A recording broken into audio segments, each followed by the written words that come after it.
Bien, estimados, buenas tardes. Vamos a dar inicio a la sesión de hoy día. Como siempre, vamos a hacer un repaso súper rápido de lo que hemos visto en la última sesión, la clase pasada. La clase pasada vimos la parte de certificados digitales y TLS. Ya, el objetivo básicamente era entender qué eran los PKIs, ¿no? Los certificados X 509 y el TLS. Y un caso, ¿no? Que vimos ahí, ahí hicimos un caso, un análisis de un caso, ¿no? Rápidamente, ¿qué es una infraestructura de clave pública? ¿No? Esta infraestructura es una infraestructura que nos permite emitir certificados digitales, ¿ya? Emitir certificados digitales de confianza, ¿de acuerdo? Para validar la identidad la identidad digital, establecer confianza en redes inseguras, ¿no? Soportar la firma digital, la autenticación y el cifrado, y facilita también la transparencia electrónica segura. ¿Cuáles son los componentes? ¿No? Tenemos la entidad raíz de confianza, la entidad intermediaria, ¿no? La autoridad de registro y los repositorios, ¿no? Donde se almacenan los certificados. ¿De acuerdo? Y hay algunas organizaciones que tienen un lugar donde almacenan sus certificados en hardware, ¿no? En este caso, Hardware Secure Mode. ¿De acuerdo? Súper rápido nada más, acá un poco más de los componentes, ¿no? De la entidad certificadora, la entidad de registración, ¿no? La autoridad de registro, ¿no? Que lo que hacía la autoridad de registro era básicamente validaba la identidad del usuario, ¿no? ¿No es cierto? Del usuario, de las entidades que tenían comprado un certificado. Y luego había otros componentes más como la clave pública, ¿no? Los repositorios bueno, la lista de certificados, de revocación de certificados. El modelo de confianza, ¿no? Un modelo jerárquico, modelo basado en la confianza en la web, ¿no? A través de certificados y algunas entidades que hoy en día venden los certificados, ¿no? Global Swing, DigiCert, etcétera. Algunos riesgos, y acá vimos un caso, ¿no? El caso de DigiNotar, ¿no? Ya por una vulnerabilidad de la entidad certificadora, empezaron a emitir certificados a nombre de falsos y finalmente pues tuvieron consecuencias, ¿no? Y las consecuencias fueron la suplantación, ¿no? De la entidad certificadora. Y por consiguiente pues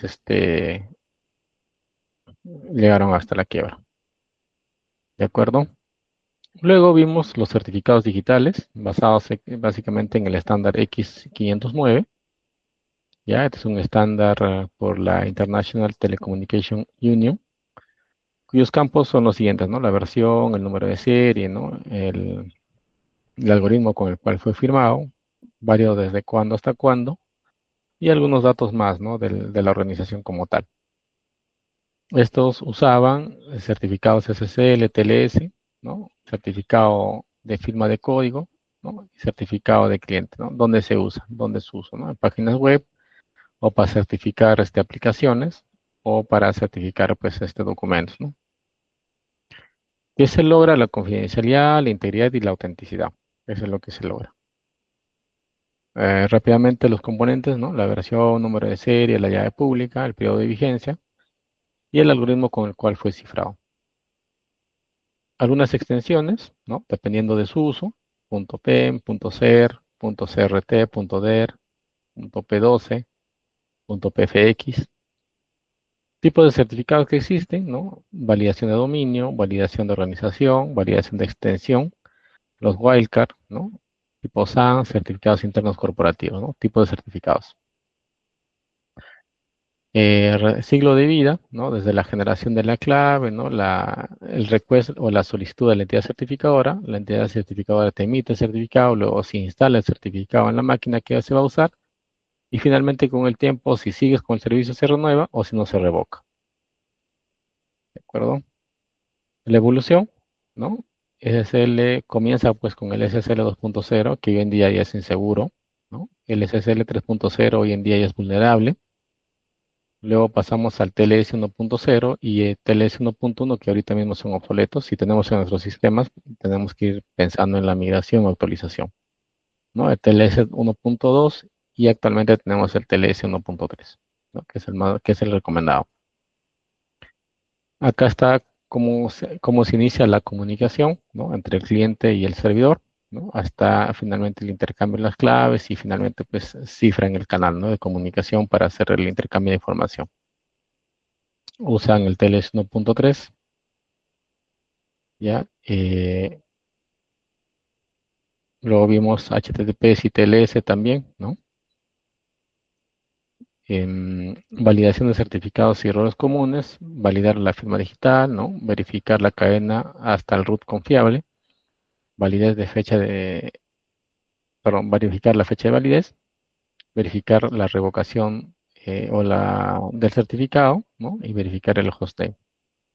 Este SAN es parte del componente de la firma digital. Ya que tenemos un poquito más de detalle respecto al proceso de validación, ¿no? La- el cliente, bueno, en este caso se compra un certificado de la entidad certificadora emite el certificado y todos los usuarios que navegan o quieren utilizar la página, ¿no? A través del certificado validan que efectivamente este es confiable, ¿de acuerdo?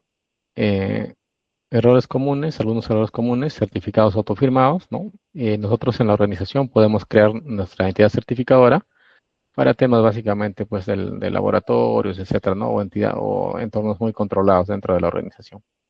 Podemos crear nuestra entidad certificadora.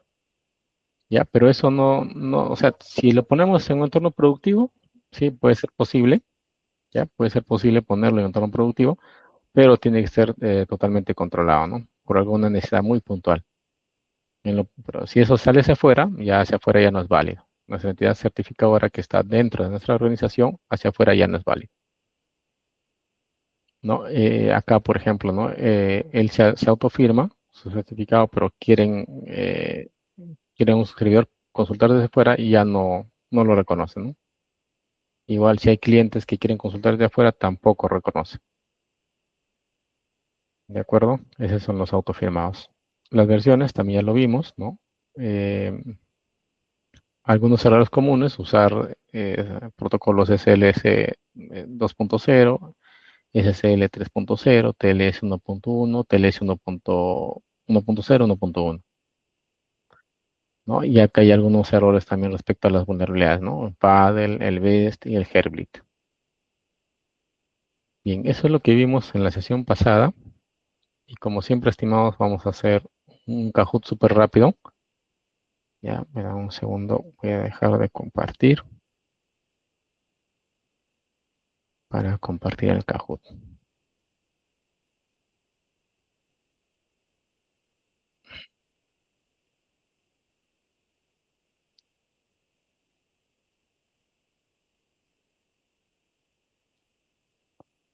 Estimados, a manera de recordatorio, vamos a hacer nuestro ejercicio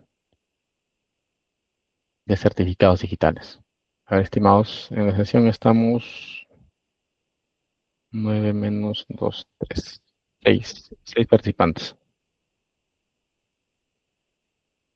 A ver, estimados, ingresamos desde nuestros dispositivos móviles a Kahoot, ¿ya? Y ponemos este pin.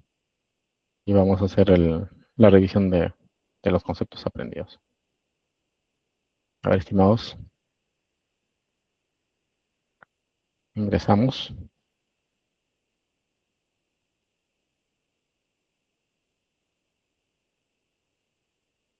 Doctor Freddy, gracias. A ver, estimados, ingresamos. Básicamente son conceptos que hemos estado viendo en la sesión. Perfecto, John. Carlos, perfecto. Estimados, a ver. Ronaldo, perfecto. Richard, perfecto. Nos falta uno más.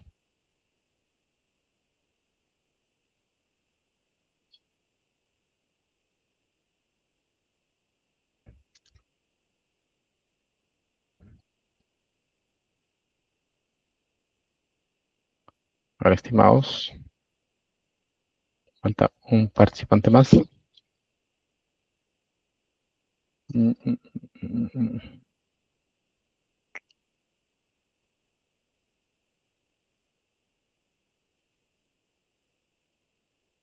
Con John, Reinaldo, Richard, Ronaldo, Carlos.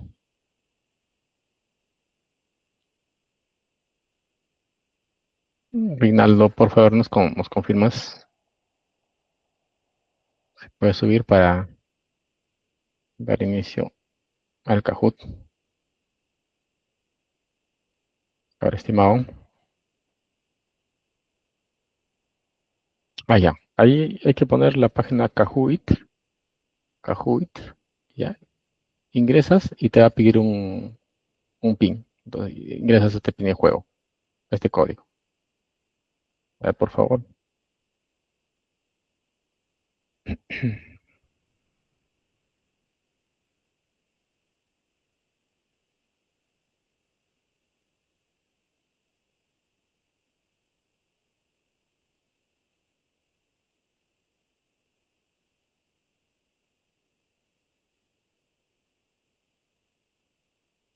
A ver, estimado, ahí también lo puse en el chat. Por favor, Reinaldo, súper rápido.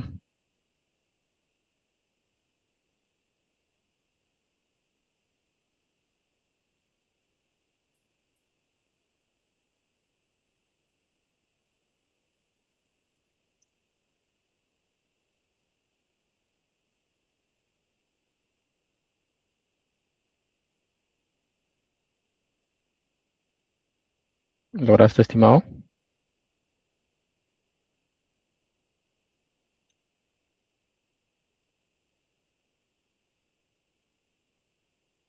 A ver, ¿me confirmas?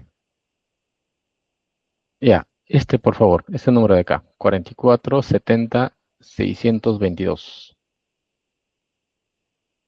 Esto, por favor, hay que poner en el PIN. A ver, por favor,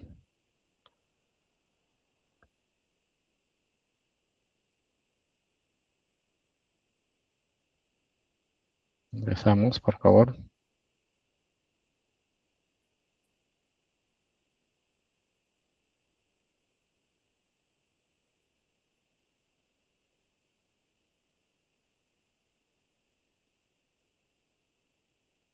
A ver, estimado. Ya está, perfecto. Listos.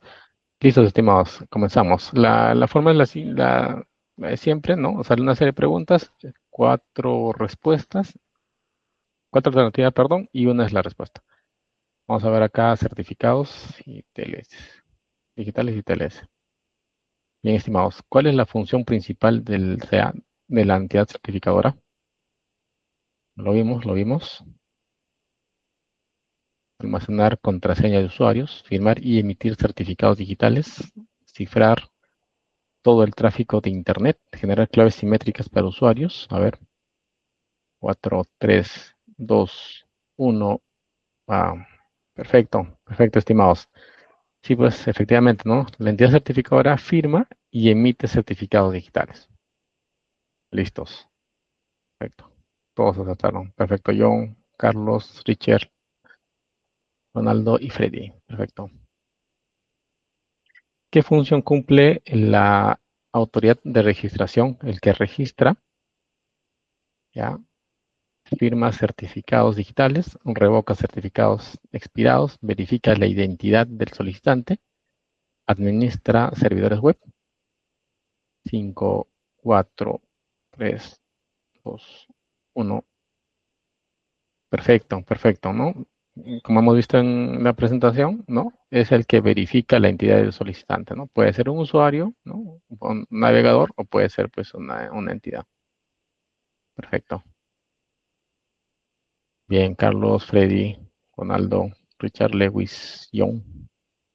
Siguiente. ¿Qué estándar define la estructura de los certificados digitales? ¿No? A es el SHA, el X509, el IPsec, ¿no? A ver, estimados. Perfecto. ¿no? El X509, lo que vimos, ¿no? El estándar de certificados digitales. Ya, el X509. Bien, Ronaldo. Imparable, Richard. John, Carlos, perfecto, Freddy. Siguiente, ¿cuál es el propósito principal del TLS? Almacenar certificados, proteger la confidencialidad e integridad de las comunicaciones, reemplazar el DNS, generar contraseñas. El TLS.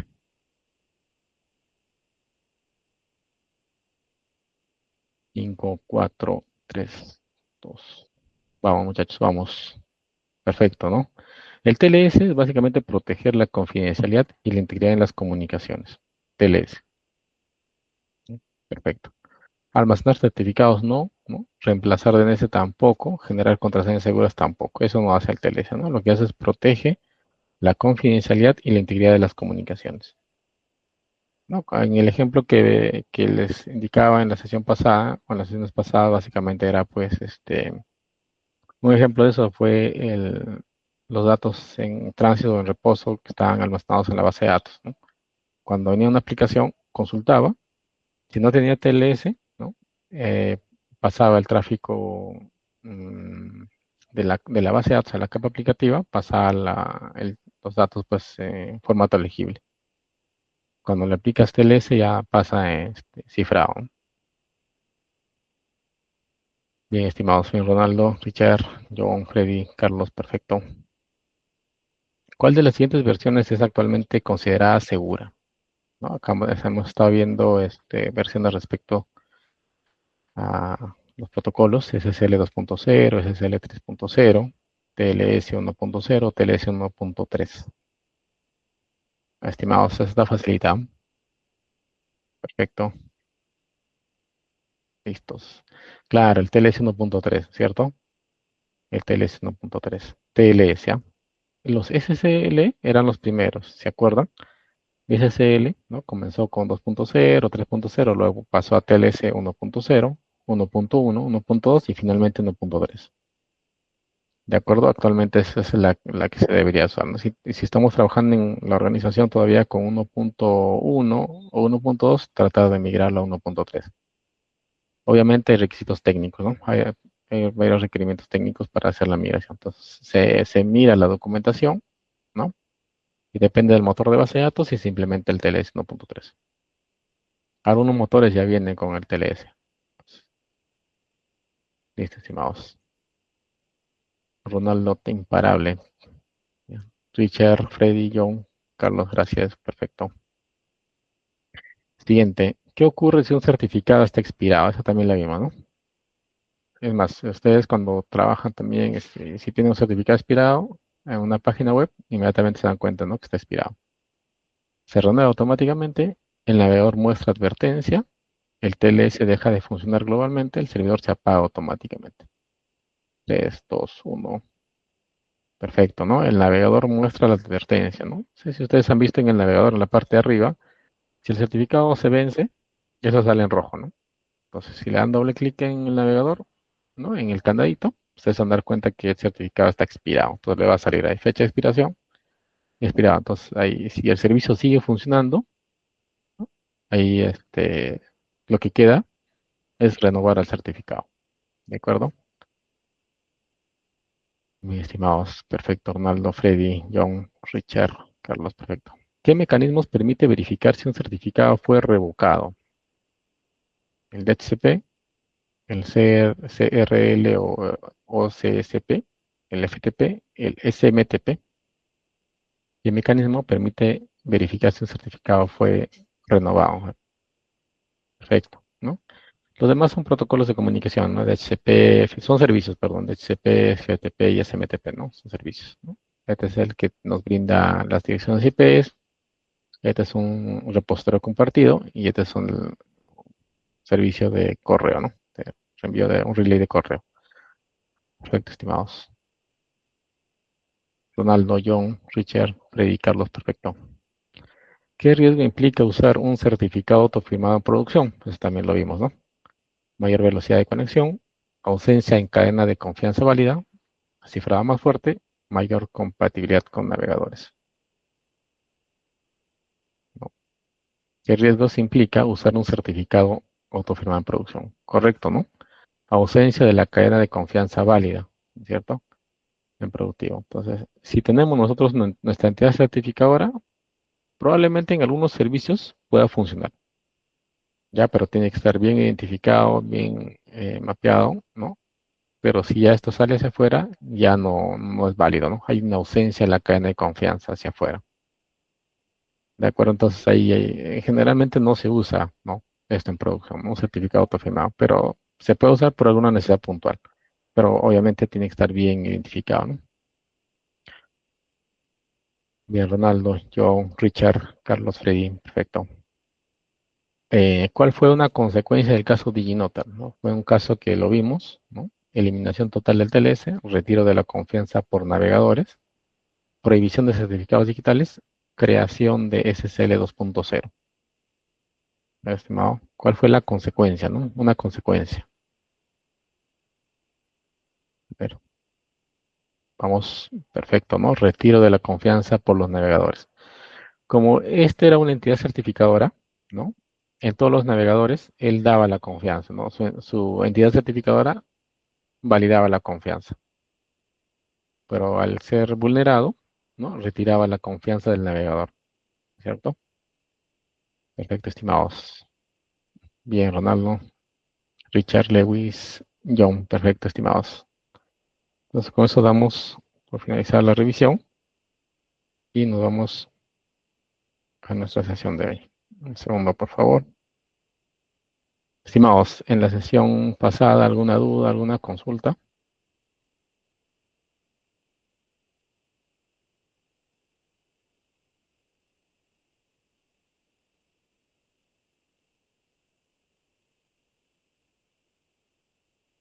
¿Ninguna?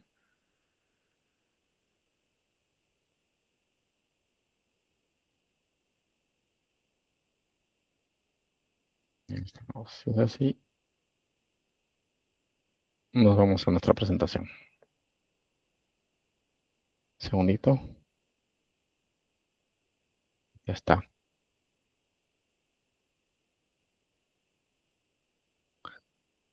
Bien, estimados. Hoy día nos toca ver fallas criptográficas comunes en aplicaciones, APIs y cloud. Ya, fallas criptográficas comunes. ¿Cuál es el objetivo? ¿No? Identificar las fallas criptográficas, ¿no? Analizar casos reales de impacto global, ¿no? Evaluar los riesgos de una mala implementación, ver algunos controles ya técnicos, estratégicos y básicamente pues el gobierno criptográfico. ¿De acuerdo? Ese es el objetivo del módulo, ¿no? ¿Qué es una falla criptográfica? A ver, estimados, ¿qué consideran ustedes como una falla criptográfica?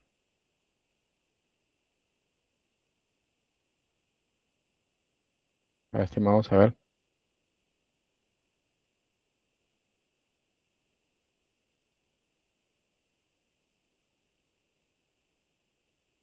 estimados, una falla criptográfica. Como dice acá, ¿no? No es romper el AES, ¿no? No es romper la criptografía ni el algoritmo descifrado. ¿De acuerdo? Es usar, ¿no? Un algoritmo de forma incorrecta. ¿De acuerdo?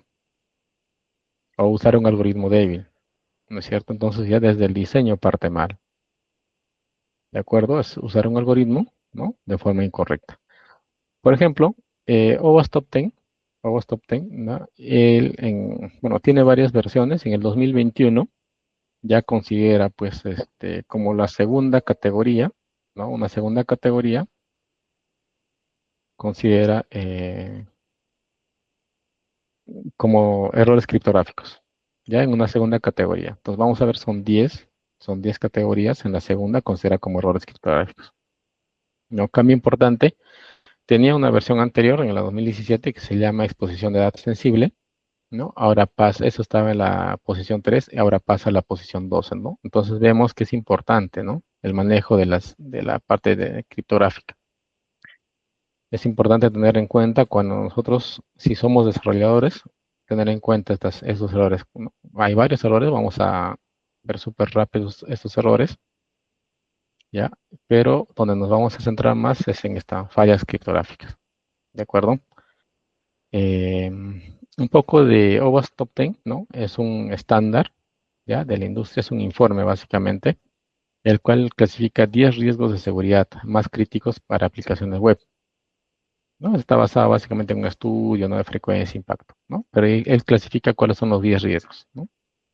Y los 10 riesgos son los siguientes, ¿no? En el año 2017 tiene esta clasificación de los 10 riesgos, ¿no? Inyección SQL, ¿no? Rotura de la autenticación, exposición de data sensible, ¿no? XML, external entities, entidades externas, ¿no? Falla o rotura del control de acceso, ¿no? Falla en la configuración de seguridad, cross-site scripting, ¿no? Inseguridad en la deserialización, ¿no? Si usamos componentes con vulnerabilidades conocidas, importantísimo también al momento de nosotros hacer nuestro desarrollo web o nuestro desarrollo, ¿no? Y insuficiente, pues, monitorización y log, ¿no? Auditoría. Eso es la clasificación para el año 2017, ¿no? Ustedes pueden encontrar más detalle en esta página web, en esta URL, pero ya en el 2021 se reclasifica, ¿ya? Al igual que, no sé si ustedes han visto también la ISO 27000, ¿no? De versión en versión se reclasifican, se reorganizan, se agrupan algunos controles, en este caso se agrupan algunos riesgos, ¿no? Y estos son los más conocidos hoy en día, ¿no? O los que se aplican, los que se presentan más, ¿no? Ruptura en la gestión de accesos o fallas en la gestión de accesos, ¿no? Si damos una gestión de acceso inadecuado, obviamente pues vamos a tener una vulnerabilidad, ¿de acuerdo? Entonces también tenemos esos control de accesos defectuosos, ¿no? Ese es el control A01, ¿no? Es el primero, ¿ya? Luego, este control de accesos defectuosos es básicamente pues una aplicación, ya, esto si vamos un poquito más a la versión anterior, está en el número 5, entonces ha tomado relevancia y se ha ido en el número 1, ¿no? A nivel de aplicaciones, ¿no? Este control de acceso roto, ¿no? Si se quiere decir así, ¿no? Traducido, es una debilidad que permite a un atacante obtener acceso a las cuentas de usuario, ¿no? Pasó del 2017, ¿no? A nivel de importancia, pasó en el 2021 al primer nivel. Entonces, el atacante en este contexto puede funcionar como usuario o como administrador del sistema, ¿no? O sea, encuentra alguna vulnerabilidad en la parte del control de gestión de accesos y pasa de ser de un usuario a un administrador del sistema, ¿no? Y pasa a ser el administrador del sistema, ya pasa de alguna manera a controlar todo el sistema, ¿cierto? Es por eso que toma relevancia, ¿eh? Entonces, el siguiente, donde le vamos a dar más énfasis, ¿no? En el 2017 estaba situado pues en la posición 3, ¿no? En el 2021 han tomado mayor relevancia y pasa al nivel 2, ¿no? Es el segundo riesgo crítico. ¿De acuerdo? Antes se llamaba exposición de datos, ahora es fallos criptográficos. ¿De acuerdo? En esta entrada se renombró como fallos criptográficos para representarla con precisión como una causa raíz, ¿no? En lugar de un sistema, de un síntoma, ¿no? Los fallos criptográficos ocurren cuando se comprometen datos importantes almacenados o transmitidos, ¿no? Acá ya, dependiendo, ¿no? De las casuísticas, se va a comprometer los datos almacenados, ¿de acuerdo? Luego viene la parte, pues, de inyección. Ya la parte de inyección SQL, si se podría decir, la parte de inyección, ¿no? Esto, como vemos acá en el 2017, ¿no? Básicamente se junta con la parte de cross-site scripting y forma a ser el riesgo de inyección, ¿no? Y pasa a ser, pues, a un nivel o se podría decir a un nivel de importancia, nivel 3, ¿no? De inyección. Entonces, en esencia, una inyección de código ocurre cuando un atacante envía datos no válidos a la aplicación web para que se haga algo para que esta no fue diseñada. Se hace una inyección, ¿no? Si no tiene un control adecuado, ¿no? Puede hacer un select, un insert, un delete en la base de datos desde el PROM o se podría decir, pues, desde la máscara de la aplicación, ¿no?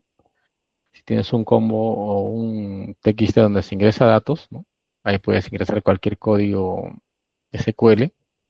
Y si es que no está bien configurado o no está bien de alguna manera programado, puede afectar a la base de datos, ¿no? La inyección. Puedes inyectar un cross-site scripting o puedes hacer una inyección de código. ¿De acuerdo? Entonces hay que tener bastante cuidado en estos controles, ¿no? Si nos vamos a dedicar al desarrollo web, tener en cuenta este de acá. El diseño es inseguro, ¿ya? El diseño inseguro es nuevo, está entrando en el 2021, ¿no? No sé si ustedes han escuchado el término diseño, seguridad desde el diseño, ¿no? Entonces, cuando se diseña alguna solución o o la adquisición de algún aplicativo, ¿no? Entonces tiene que venir con su diseño de seguridad, ¿de acuerdo? Entonces, este diseño inseguro es una nueva categoría, ¿no? Que ya se muestra acá en el 2021, que se centra básicamente en los riesgos relacionados con las fallas de diseño. Ya a medida que las organizaciones continúan su desplazamiento hacia, ¿no? Que continúan de alguna manera, la creación de aplicaciones o su desarrollo, ¿no? El modelado de amenazas, los patrones y los principios de diseño seguro, las arquitecturas toman relevancia. Entonces, si es que no están debidamente diseñadas con el criterio de seguridad, probablemente va a ser vulnerada, ¿no? Generalmente hay proyectos donde primero priorizan la puesta en producción, ¿de acuerdo? Y la seguridad lo hacen al final, ¿no? Entonces ahí es bien complicado, ¿no? Pero si la seguridad viene desde el diseño, entonces no va a ser muy complejo meterle algún tema de control o seguridad, ¿no? Entonces ya va a venir desde ahí. ¿De acuerdo, estimados? Hasta este punto, ¿alguna duda, alguna consulta, estimados?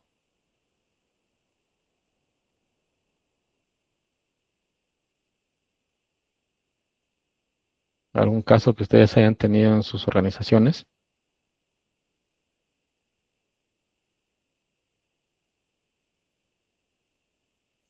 Ahí Freddy indica, ¿no? La falla a la configuración de los algoritmos al crear la encriptación.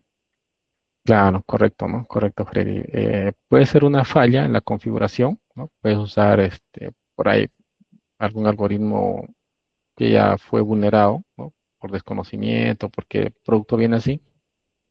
Entonces, al momento si nos vamos nuevamente al diseño, ¿no? No hemos tomado en cuenta esa consideración, ¿no? Entonces, siempre hay que estar al día, siempre hay que revisar que el algoritmo ya fue, o el algoritmo, el protocolo ya fue vulnerado, ¿no? Siempre va a salir uno nuevo, ¿no?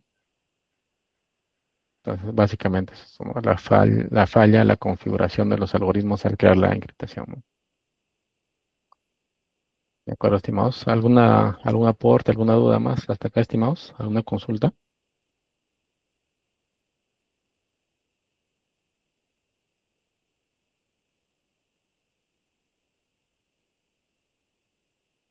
Bien. El siguiente es básicamente la configuración insegura, configuración incorrecta se podría decir, los parámetros de seguridad, ¿no? Que va alineado a lo que indica Freddy.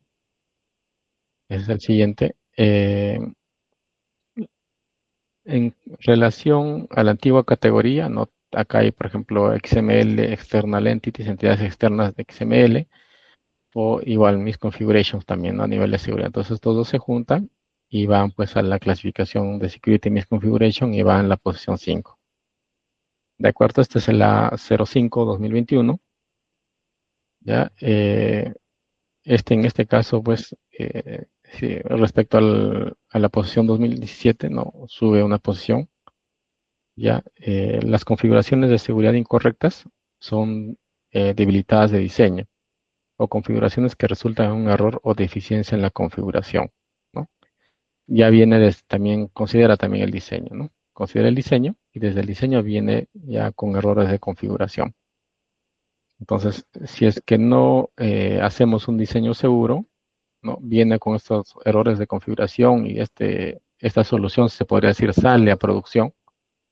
Entonces es un poco complicado ya en producción hacer ciertos cambios, ¿no? De seguridad. Más adelante hay un ejemplo donde a nivel de JavaScript no consideran unos parámetros de seguridad, ¿no? Entonces ahí y se convierte pues en temas de vulnerabilidad. Entonces es importante considerar, ¿no? Nuestras soluciones desde el diseño, tener en cuenta toda la parte de seguridad.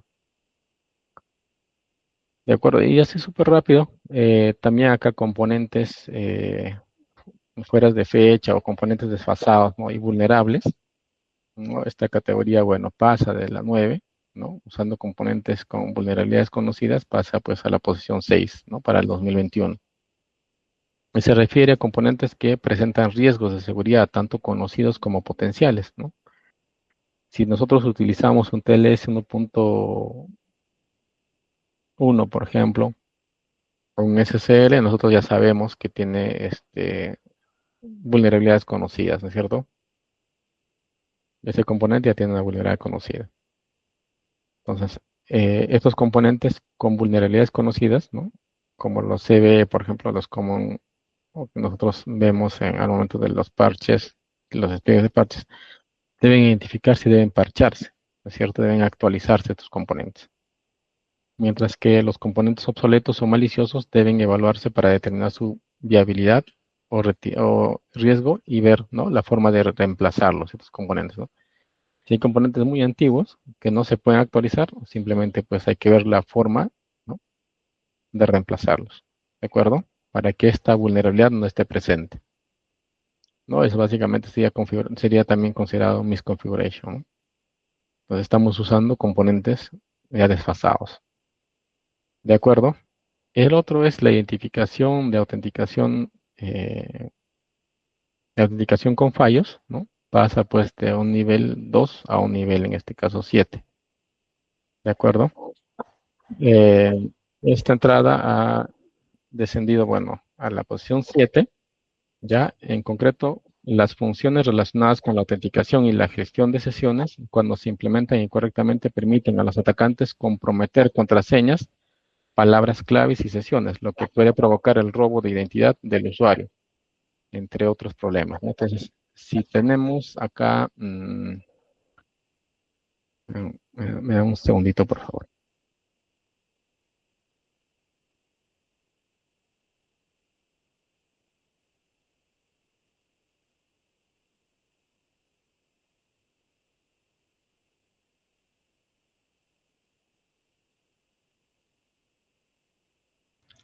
Ya, estimados, ya está por acá.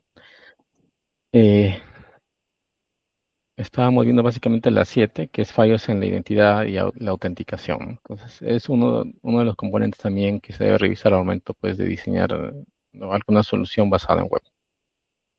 ¿Ya? Luego, fallos en software, ¿no? Y integridad de los datos, ¿ya?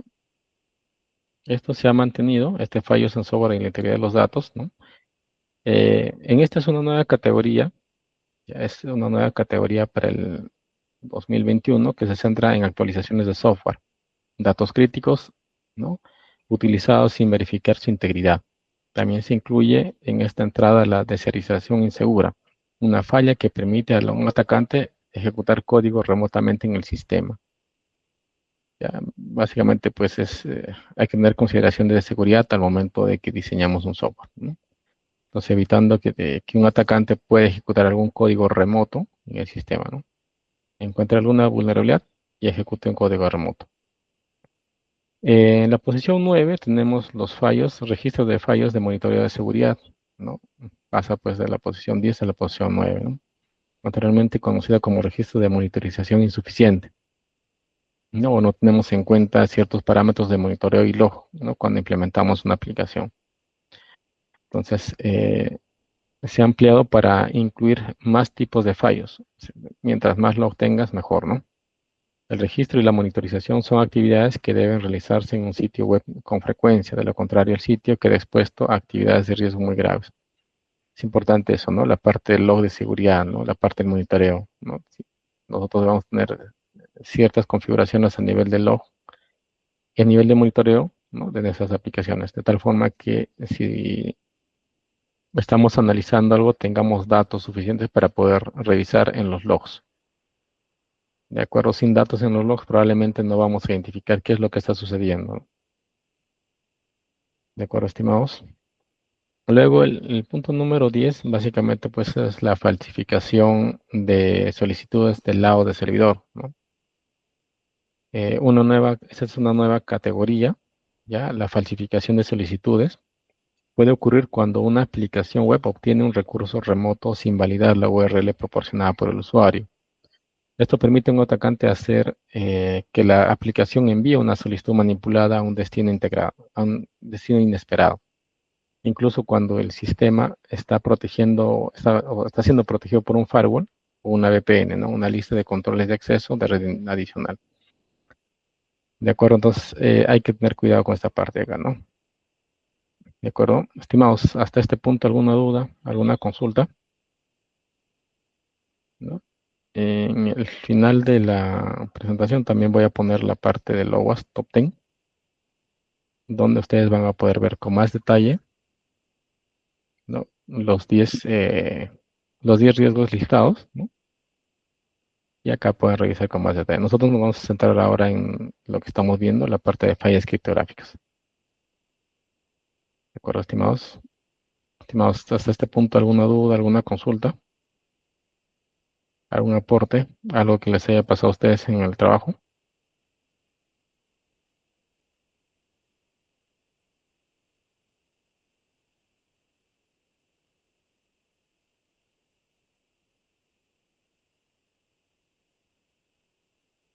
Estimados,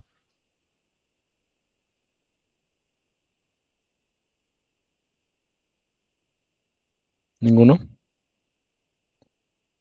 Ahí les dejo también la URL para la literatura y que ustedes puedan darle una revisada adicional. Bien, estimados, algunos fallos criptográficos relevantes, ¿no? Vamos a leer de abajo hacia arriba, ¿ya? Primero viene información de error explotable, ¿no? Mensajes de error criptográfico explotables, por ejemplo, ¿no? Los mensajes de error criptográfico, ¿no? Nosotros vemos que si hacemos una consulta sale un error 404. Entonces inmediatamente se dan cuenta y ya cae de alguna manera desconexión por lado del servidor, ¿no? Métodos de padding obsoletos, ¿no? El padding, como ya habíamos visto en la clase pasada, el padding pues será completar los valores, ¿no? Como trabaja en bits de 8, en pares de 8 o 16, si el dato no tiene 8 o 16 bits, ¿no? Por ejemplo, si tiene 7 o 6, entonces el padding viene y completa, ¿no? Completa los bits. Entonces, usar métodos de padding criptográficos obsoletos, por ejemplo, ¿no? Hay varios métodos ahí para usar. Funciones hash obsoletas.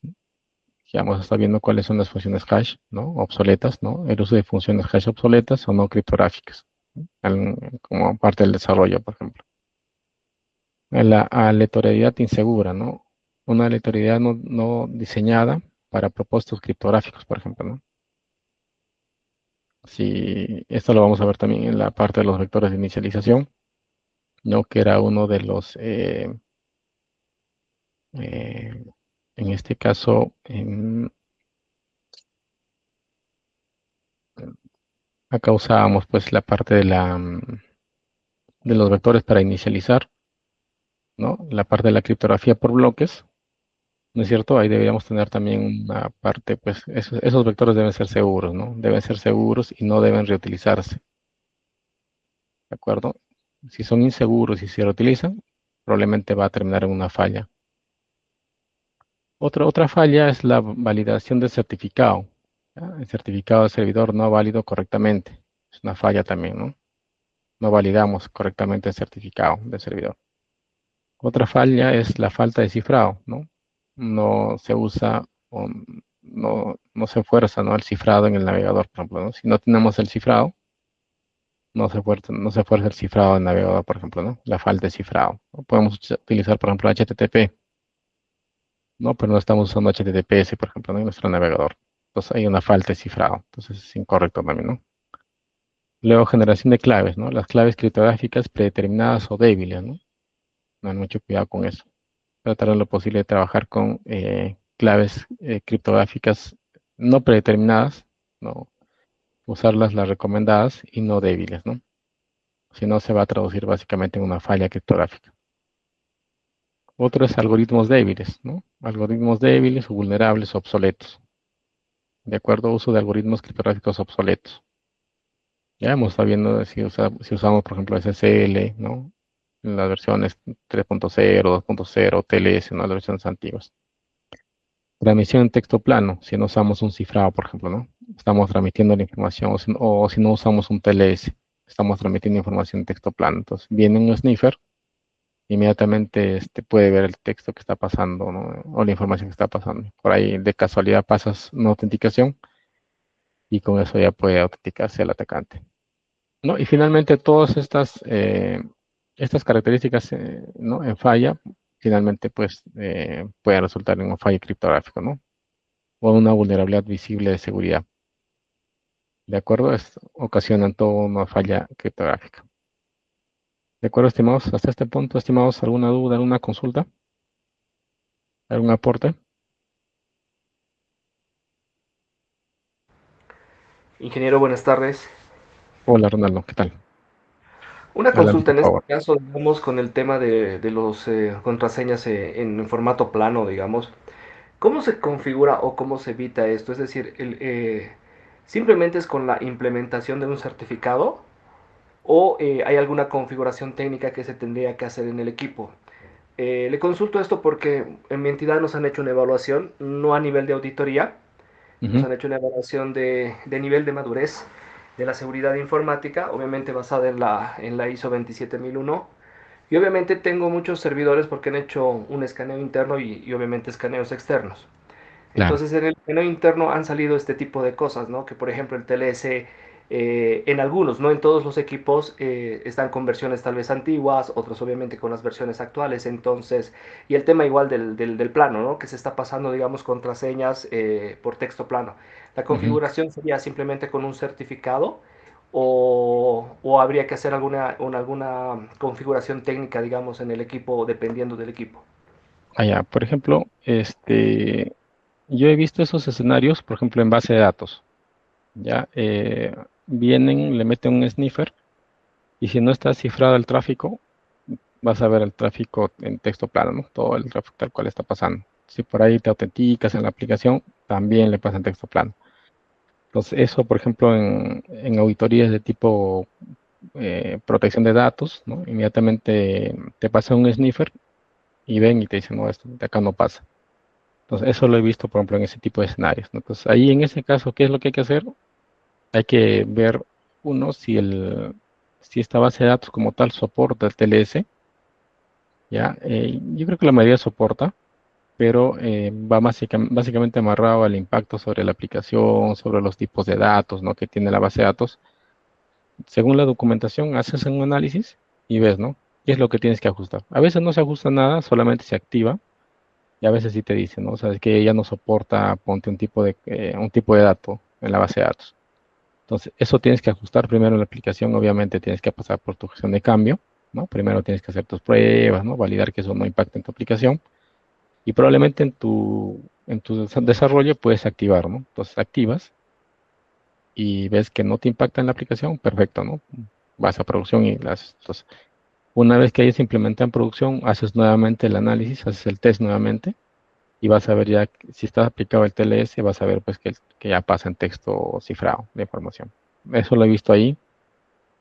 Ya, ese es un ejemplo también. No sé en qué otros sistemas tú habrás visto o en tu auditoría haya salido ahí, Ronaldo. Generalmente en servidores de aplicaciones, ¿no? Tal vez un Nginx, un Claro. Apache. Y eso Ujú. simplemente sería activación de, digamos, en este caso en el Nginx, o digamos un cambio de protocolo, digamos, del TLC 1 al TLC 1.3. Vaya, como te digo, lo que tendrías que hacer es primero evaluar técnicamente si es que no va a impactar en la aplicación, ¿no? Porque a veces te impacta, ¿no? En ese ejemplo que te indiqué, por ejemplo, sí afectaba a los caracteres en la base de datos. Entonces, han hecho una adecuación a la base de datos y con eso ya se activó y funcionó. En algunos casos, he visto en otras que no era necesario hacer ningún tipo de cambio, ¿no? Revisabas la documentación y no te pedía cambio y ya lo activabas. Pero la activación se hacía en la base de datos.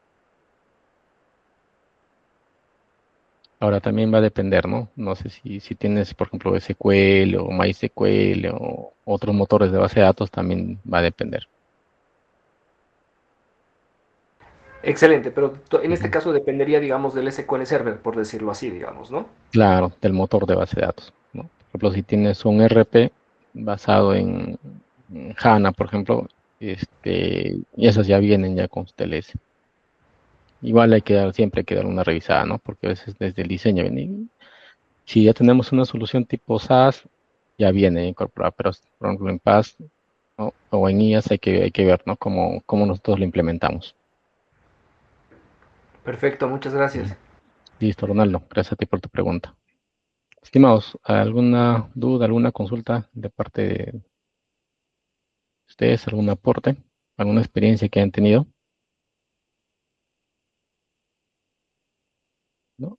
A continuación vamos a ver pues una serie de recomendaciones, ¿no? Unos consejos para prevenir las fallas criptográficas. Vamos a ir de lo más común o habitual, ¿no? Hacia lo más complejo, ¿ya? Primero, la clasificación de los datos, ¿no? Hay que identificar y hay que categorizar nuestros datos sensibles según su importancia, ¿de acuerdo? Porque no a todo le vamos a poner criptografía, ¿de acuerdo? Hay que identificar y hay que categorizar nuestros datos, ¿no? Y a esos hay que ponerle alguna seguridad, ¿de acuerdo? Entonces, identificamos, los categorizamos y le ponemos la seguridad, ¿no? Luego, minimizar el almacenamiento, reducir el almacenamiento de datos sensibles para disminuir el riesgo, ¿no? En esa identificación, nosotros podemos identificar, pues, si hay datos que efectivamente valen la pena mantenerlos, ¿no? Probablemente no, probablemente es dato duplicado, entonces se puede disponer del dato.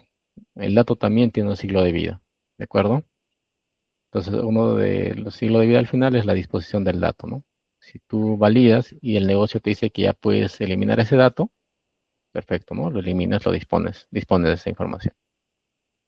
Pero el negocio te tiene que indicar, ¿no? Luego, el cifrado en reposo, ¿ya? Proteger los datos almacenados con algoritmos criptográficos, ¿no? Los datos, por ejemplo, que están en las cintas de backup, ¿no? Hay que ponerle un algoritmo, porque nosotros sacamos el dato en la cinta, ¿no? Tiene que ser cifrado con un algoritmo criptográfico y eso se va a almacenamiento, ¿cierto? Entonces, si por ahí cae en otras manos, alguien va a querer leer la información, como está cifrado, ¿no? No lo va a poder leer. Entonces hay que cifrar nuestros datos en reposo. Básicamente se aplica en cintas, ¿no? O en discos USB, en discos también de almacenamiento. Entonces, que vas a guardar la información, le pones un algoritmo de criptografía y lo guardas. ¿De acuerdo? Luego, usar algoritmos modernos también, ¿no? Implementar algoritmos y protocolos criptográficos actualizados, ¿no? Siempre hay que estar revisando, ¿no? Siempre se van desfasando, siempre van descubriendo vulnerabilidades. Entonces hay que ir investigando, ¿no? Pues justamente hay un gobierno, ¿de acuerdo? Hay un documento donde ustedes a nivel de gobierno deben entender, ¿no? La parte de la gestión de llaves criptográficas, ¿no? Entonces en ese gobierno van a ver desde la creación, ¿no? Hasta el mantenimiento también, ¿no? Finalmente la, la salida de producción y finalmente la disposición probablemente. ¿De acuerdo? Entonces hay que tener un gobierno también ahí, ¿no? Y siempre está revisando, ¿no? Actualizando. Y en el gobierno justamente está eso, ¿no? En el gobierno vas a ver con qué frecuencia revisar o tienes un control de revisión. Entonces ahí va a salir. Y un checklist, obviamente, ¿no? El cifrado en tránsito, asegurar la transmisión de datos con protocolos seguros, lo que hablábamos hace un momento, ¿no? Por ejemplo, usar TLS 1.3, por ejemplo. O protocolos TLS, o TLS los más actualizados. Ahorita mismo el 1.3, ¿no?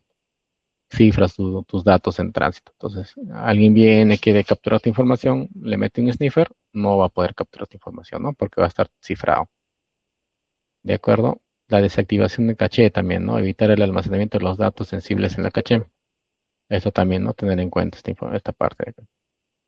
Estimados, hasta este punto, ¿alguna duda, alguna consulta, algún aporte? ¿No? Son consejos prácticos, ¿ya? Para evitar, pues, que se materialice la falla criptográfica. ¿Ninguno, estimados? Seguimos con el siguiente, que es aplicar controles, ¿no? Siempre hay que implementar medidas de seguridad basadas en la clasificación de los datos, ¿no? Obviamente no a todos se aplica control, sino a la parte más riesgosa o a la data más, o según tu clasificación, qué data amerita de aplicarle un control, ¿no? Para eso haces tu matriz de riesgos, ¿no? Y de tu matriz de riesgos te va a salir pues qué tipo de datos es la que debes de controlar, ¿no? Y aplicas tu control, ¿no? Y con eso le bajas el nivel de riesgo, ¿de acuerdo? Y en el control vas a poner pues cada que es cierto, cada qué tiempo vas a hacer la ejecución de tu control, ¿no? Para que esto no se materialice. ¿De acuerdo? El siguiente es evitar protocolos heredados. Eso también, ¿no? Eliminar el uso de protocolos de comunicación obsoletos, ¿no? Igual, ¿no? Forma parte de tu documento de gestión, ¿no? Tu monitoreo, tu control. Entonces ahí inmediatamente te das cuenta, ¿no? Si hay algún protocolo obsoleto. ¿De acuerdo? Obviamente esto tiene que venir de una clasificación, ¿no? Entonces no todo va a tener esto de acá. ¿De acuerdo? Almacenar contraseñas seguras, por ejemplo, ¿no? O utilizar funciones de hashing adaptativas para proteger las contraseñas, ¿no? Toda la parte de hash, ¿no? Eso es lo que hemos visto en nuestras bases de datos. Siempre pues ahí está el usuario y la contraseña está con un hash, ¿cierto? Y hemos visto varias estrategias, ¿no? De hash, de ponerle un hash, ¿no? Con salto, sin salto, hemos visto también con siglos, ¿no? ¿No? Para ponerle un poco más robusto, etcétera, ¿no? Entonces, el almacenamiento de contraseñas seguras. ¿De acuerdo? Y también, ¿no? Nuevamente tu control, nuevamente también la gestión, ¿no? Si nos dedicamos a controlar esa parte. Los vectores de inicialización, lo que hemos visto en uno de los protocolos, hemos visto que utiliza vectores de inicialización, ¿no? Generar estos vectores criptográficamente seguros para el cifrado, ¿no? ¿No? Tener en cuenta estos vectores de inicialización. Implementar cifrado autenticado también, ¿no? Combina cifrado y autenticación para una seguridad mejorada, ¿no? El cifrado autenticado. Generar claves seguras, crear claves criptográficas aleatorias y almacenadas de forma segura. ¿De acuerdo? Estimados, esos son los consejos para prevenir fallas criptográficas. Hasta este punto, ¿alguna duda? ¿Alguna consulta? ¿Algún aporte, estimados?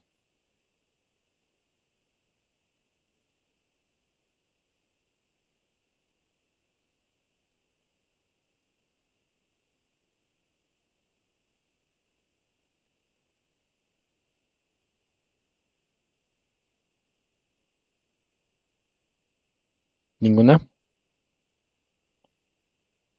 ¿No? Acá bueno, estas ustedes puedan tomarlo como una recomendación. Son básicamente 12 recomendaciones, ¿ya? Y que hay que tener en cuenta para prevenir fallos criptográficos, ¿ya? Básicamente parte pues de una clasificación, ¿no? Como les decía, no a todo se va a poner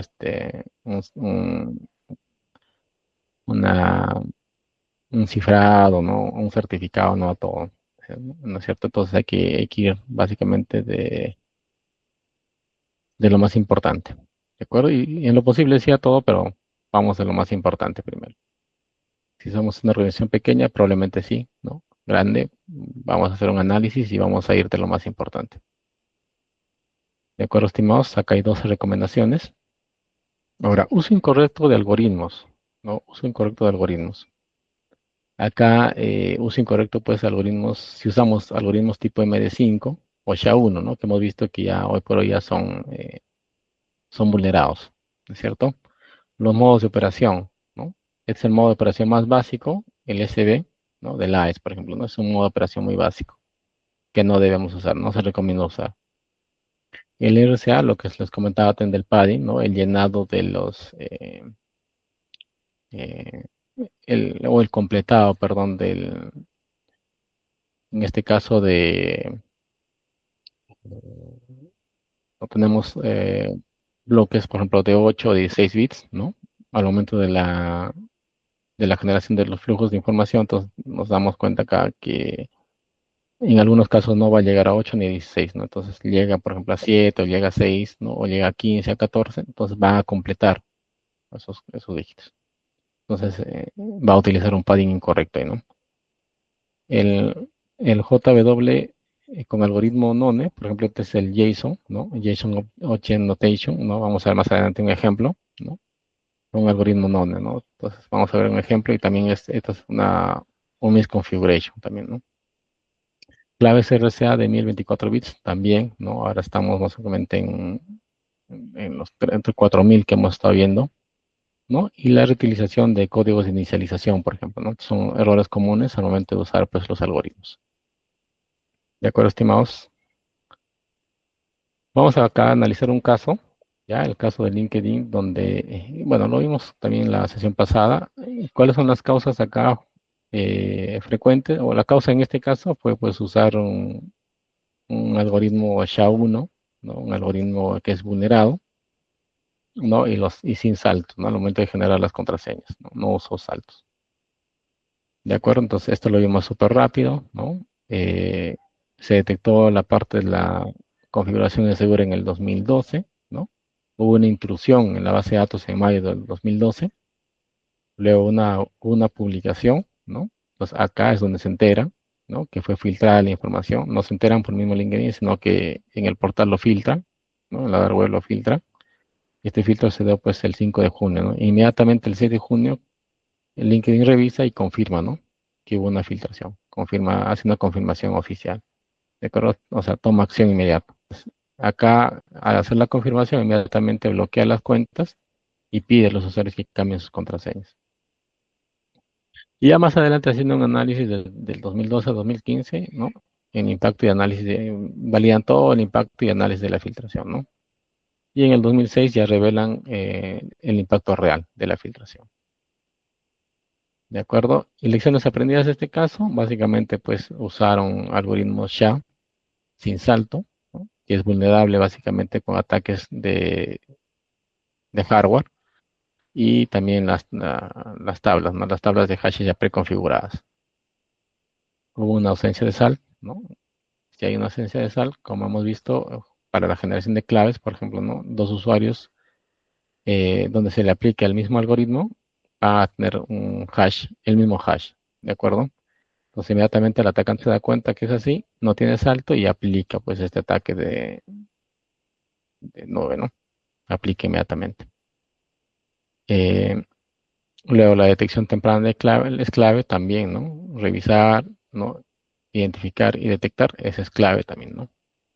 Tomas inmediatamente acción, ¿de acuerdo? El incidente fue detectado por la publicación en foros, ¿no?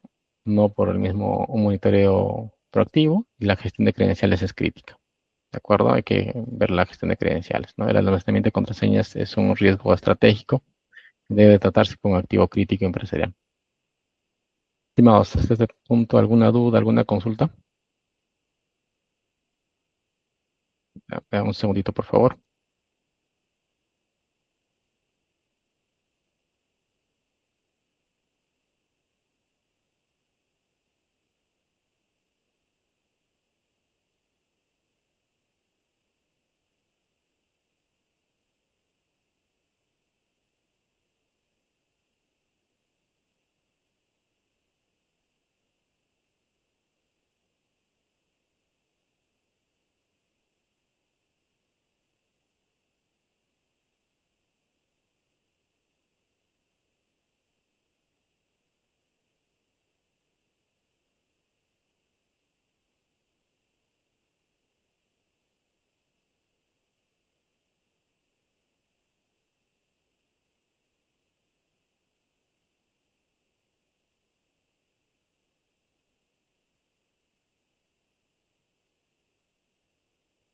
Ya, estimados, ¿alguna duda, alguna consulta hasta acá?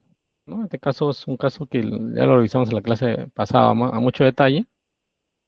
Ya, nuevamente, ¿no? La clave es acá la detección y la toma de acción inmediatamente, ¿no? Entonces no comprometes más cosas hasta acá. ¿De acuerdo, estimados? Y un poco más de la línea de tiempo, ¿no? A nivel de datos, ¿no? Se filtraron 6.5 millones de hashes, ¿no? Que son básicamente las contraseñas, ¿no? Almacenadas en hash. De acuerdo, se demuestra pues que un cracking masivo a nivel de GPU, ¿no? A nivel de hardware, ¿no? Bueno, en una computadora empiezan a aplicarle un cracking y empiezan a descifrar los hashes, ¿no? Si no tiene salt, inmediatamente ya aplica. En este caso aplicaron pues este ataque, ¿no? Rainbow Table, ¿no? El ataque de arcoíris, ¿no? Como les habían indicado en la sesión pasada, este ataque de arcoíris es básicamente pues el atacante ya crea, ¿no? Unas tablas, ¿no? Con las contraseñas hasheadas y hace solamente comparación, ¿no? Una comparación. Entonces inmediatamente los detecta. Entonces, y en el 2016 ya después de hacer un análisis, se revela pues que fue un total de 117 millones de cuentas que fueron vulneradas, ¿no? Entonces, tener en cuenta básicamente que estos diseños, ¿no? Estos diseños y evitar pues estos tipos de filtraciones. ¿De acuerdo, estimados? El impacto, bueno, básicamente pues un daño reputacional en la organización, ¿no? Y por ahí, si tenían pues las credenciales compartidas, que generalmente eso es lo que hacen los usuarios, ¿no? Tienen una misma credencial, usan para varios sistemas, ¿no? Entonces, pueden tener para el banco o para otros sistemas, entonces ahí puede haber un compromiso. Entonces, inmediatamente pues obligan a migrar al siguiente nivel, a nivel de criptografía, ¿no? Que era el backup de ese entonces. ¿De acuerdo, estimados? Pues acá un caso aplicativo que es el caso de la vulnerabilidad de JSON Web Token, ¿no? No sé si acá en el grupo, en el equipo habrá alguien que desarrolla. Entonces acá, por ejemplo, algunos servidores aceptan este tag, ¿no? ALG none, no tiene ni un valor, ¿es cierto? Entonces, ¿qué es lo que hace acá? El atacante firmaba su token, su propio token, ¿no? Acá firmaba el atacante y permitía el bypass. ¿De acuerdo? Impacto básicamente si tenías una solución de API que se conectaba. Generalmente un API lo usamos pues para conectar o transferir datos de un sistema a otro sistema, ¿no? Entonces, si por ahí tenemos APIs que pasan información de un sistema a otro sistema y tienes estos tags al momento de la autenticación, ¿no? Inmediatamente pues puede ser vulnerado. Entonces acá básicamente el impacto es en APIs y microservicios, ¿no? Microservicios se pasa información de servicio a otro servicio. Y en el single sign-on, ¿no? Este es el método de autenticación, single sign-on, método de autenticación es decir, ¿no? Ya te autenticas en la máquina, inmediatamente ya estás autenticado, por ende estás autenticando las aplicaciones que están en la máquina, que tienen esta característica de single sign-on. ¿De acuerdo, estimados? Hasta este punto, ¿alguna duda, estimados? ¿Alguna consulta? Vamos a ver un ejemplo aplicativo. Acá, esta es la vulnerabilidad, ¿no? Una falla criptográfica de implementación, ¿no? Que permite el bypass de la autenticación. Por ejemplo, acá tenemos en el código el ALG none, ¿no? Al tener este none, ¿no? Nos dice que el token no está firmado, es decir, no está autenticado, y muchas librerías funcionan bajo este esquema, ¿de acuerdo? O confían en eso, de acá muchas librerías. Entonces, ¿qué es lo que hace el atacante? Esto permite que un atacante tomara un token válido, le cambie el token, ¿no? Le cambia el token de la cabecera, ¿no? O sea, lo cambia a none. Entonces elimina la firma, al eliminar la firma, ¿no? Y puede modificar el rol, ¿no? Del usuario. Si el rol es user, ¿no? Lo puede cambiar a admin y inmediatamente pues el servidor acepta el token, ¿no? Sin validación criptográfica. Ya no hace una validación del password, nada, ¿no? Solamente no hace una validación, ¿no? Por este comando que le hemos enviado. Entonces, ¿cuál es el resultado? Hay un bypass completo de la autenticación. ¿De acuerdo? Em, Hasta acá, estimados, ¿alguna duda, alguna consulta?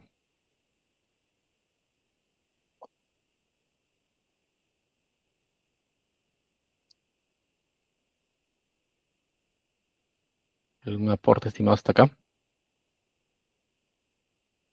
¿No? Si hay algún desarrollador en el equipo. Más adelante yo saco un extracto del código, ¿no? Y ahí vamos dando paso a paso. Adelante, Richard.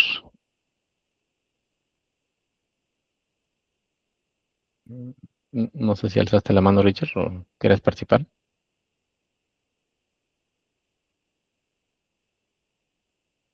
Creo que se salió de la sesión. Richard.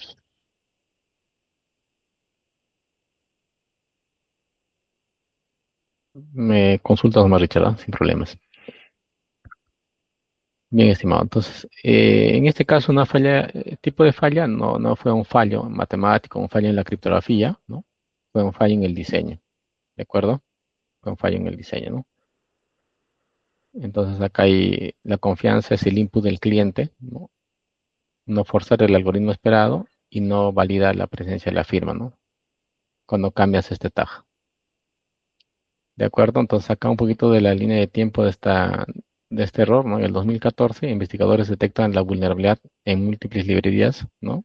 De JSON, ¿de acuerdo? En el 2015 hacen una publicación masiva, ¿no? Para mejorar la seguridad.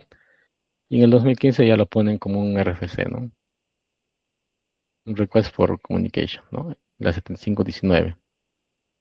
En 2016, OWASP alerta sobre la mala implementación. Ya, entonces 2017-2018, explotaciones activas de las APIs, como ya se vuelve público, hay explotaciones masivas, y en el 2020 hacia más, ¿no? Aún aparecen auditorías de APIs legacy, ¿no? Tener mucho cuidado, ¿no? Si somos desarrolladores, tener mucho cuidado, ¿no? De estos tags a nivel del JSON. Entonces, como les indicaba, ¿no?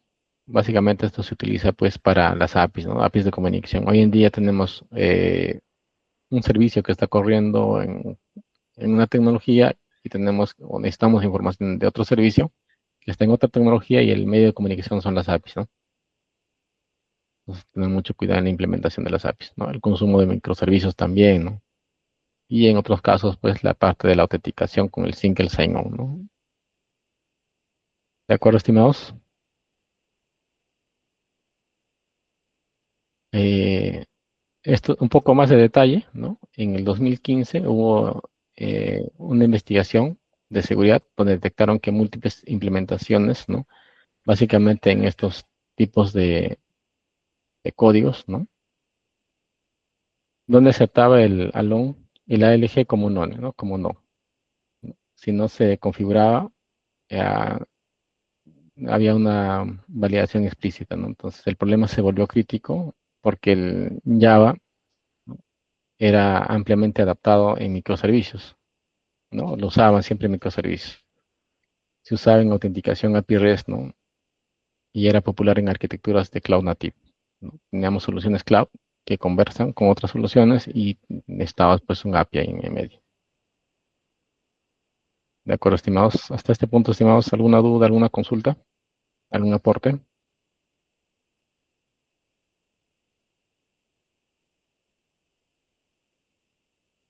¿Ninguno? Acá dándole un doble clic a nivel de desarrollo, ¿no? Había una declaración, ¿no? Por ejemplo, acá estaba la contraseña, estaba el rol, ¿no? Luego venía el atacante y modificaba, ¿no? Entonces le cambiaba el rol, ¿no? De usuario, le cambiaba el rol de admin y le cambiaba acá en la cabecera a None, ¿de acuerdo? Y con eso entraba con el rol cambiado. Y haciendo, y hacía con esto pues un bypass a la autenticación, ¿no? Se autenticaba como desarrollador, perdón, como administrador de la solución. Entonces ahí ya tenía el control, pues, ¿no? Se bypassaba toda la parte de la autenticación y el control, básicamente, ¿no? El control. Estimados, hasta este punto, ¿alguna duda, alguna consulta? No sé si en el equipo hay algún desarrollador. Ninguno. Entonces, en el diseño, ya en el diseño hay que tener mucho cuidado con, si usamos, ¿no? APIs o microservicios, ¿no? Hay que tener mucho cuidado con esto. Ah, perfecto, Richard. A ver, Richard, si has visto esta casuística en algún proyecto y por ahí tengas algún ejemplo, a ver,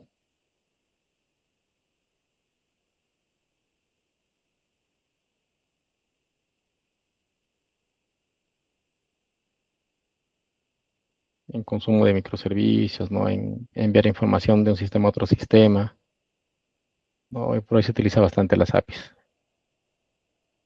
Entonces, pueden conversar sistemas en distintas plataformas y pasan información, ¿no?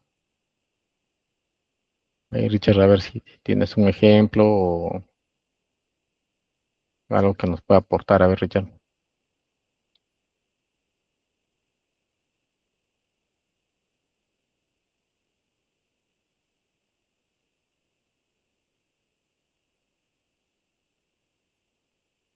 Claro, perfecto, perfecto, ¿no?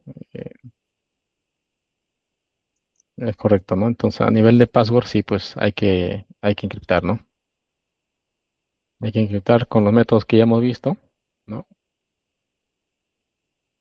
No, de acuerdo, claro. Y a nivel de Python, ¿también tienes estas casuísticas, Richard, al momento de desarrollar?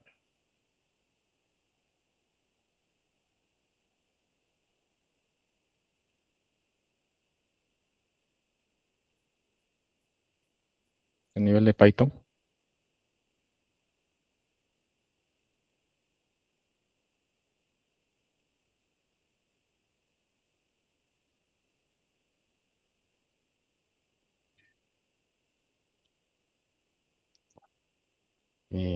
Bien. Entonces acá, bueno, vemos que lo cambia, entonces el servidor es vulnerable, ¿no? No valida la firma, ¿no? Confía en el payload, en la carga que se le envía y concede el acceso a pues tipo admin. ¿De acuerdo, estimados?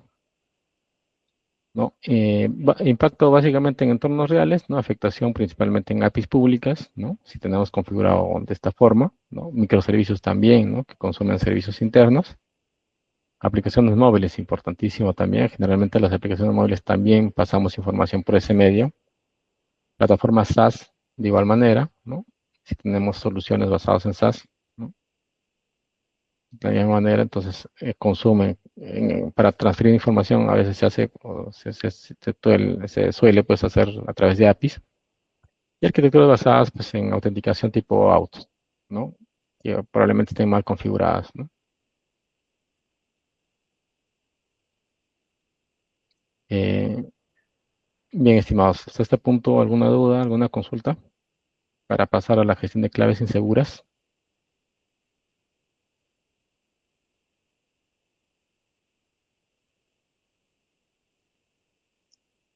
¿Algún aporte, estimados, ahí? ¿Ninguno?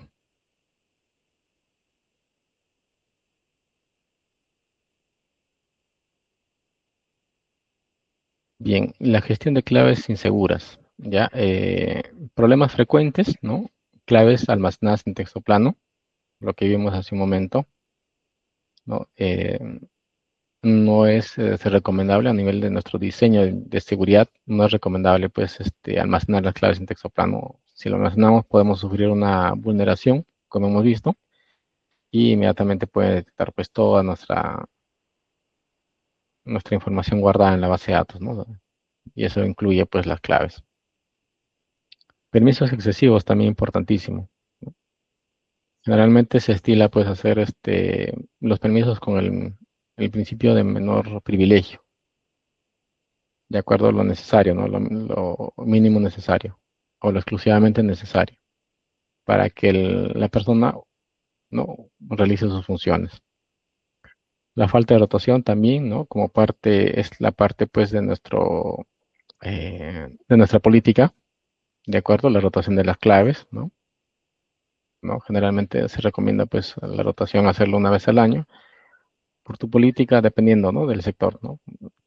Si eres por ahí financiera, probablemente ya la rotación sea mucho más frecuente, probablemente, ¿no? Dependiendo de tu organización, la rotación. Pero sí debe estar pues en tu política, ¿no? Con qué frecuencia vas a hacer la rotación de esas claves, ¿no? Todo así lo divide en realidad, ¿no? Desde la generación, ¿no? La distribución, la rotación y la disposición, de acuerdo al ciclo de vida de las claves. Sin separación de roles, por ejemplo, ¿no? Los KSM, ¿no? Los Key Management. No tenemos un key management, por ejemplo, ¿no? Un sistema de gestión de claves, por ejemplo, ¿no? O sí, de claves, ¿no? Esto va amarrado nuevamente a tu política, ¿no? ¿No? Cómo gestiona la parte de las claves. Y certificados expirados, importantísimo, ¿no? Entonces, nuevamente, en la política vamos a tener un check ahí de, de revisión, ¿no? Con qué frecuencia vamos a revisar los certificados expirados, ¿no? Y como en la sesión pasada un colega indicó que básicamente pues en las páginas o en los gestores de certificados podemos poner una alerta también, ¿no? Si se va a expirar, entonces cada faltando un mes o no, puede lanzar una alerta, ¿de acuerdo? podría ser también considerado un control. Pero tu control es el checking, ¿no? Revisas, haces un checklist y efectivamente validas que tu certificado está correcto y por ahí verificas la fecha en que va a expirar este certificado. Entonces, todo va a estar basado en tu política, ¿no? Que viene de la gestión de riesgos y tu política. ¿De acuerdo? Y eso va a estar basado, pues, va a decantar finalmente tus controles, en la ejecución de los controles. Y en este caso, por ejemplo, si nos vamos al caso de DigiNotar, ¿no? Vemos que ingresan a la página, ¿de acuerdo? Está firmado, está en seguro, pero vemos que no es válido, ¿no? Es porque en este caso han efectuado pues un ataque a la entidad certificadora, ¿no? Han suplantado el certificado. Entonces no es válido, ¿de acuerdo? Entonces viene acá la entidad raíz de confianza, ¿no? Suplantan el certificado y este pues internamente distribuye los certificados, ¿no? Entonces los usuarios quieren utilizar el certificado, ¿no? Quieren utilizar el certificado, ¿no? Y se dan cuenta pues que ya está suplantado, ¿no? Está con error.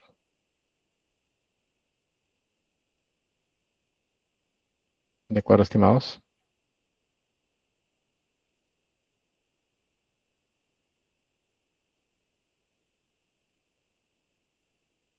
¿No? Entonces vienen, hacen la consulta de la página y se dan cuenta pues que está suplantado y ya no es válido el certificado, ¿de acuerdo? Porque eso está suplantado.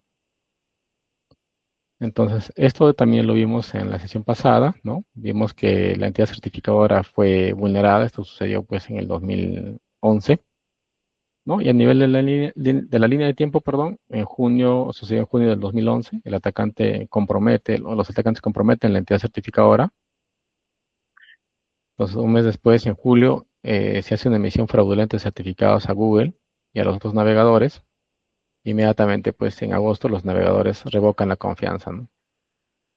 Entonces, en cada navegador nosotros tenemos un repositorio y de ahí es donde se almacenan estos certificados de las entidades raíz de confianza. Entonces, los navegadores, revocan el certificado. Entonces, inmediatamente cualquier página que nosotros consultamos, con este certificado va a salir de esta manera, ¿no? Que no es un certificado de confianza.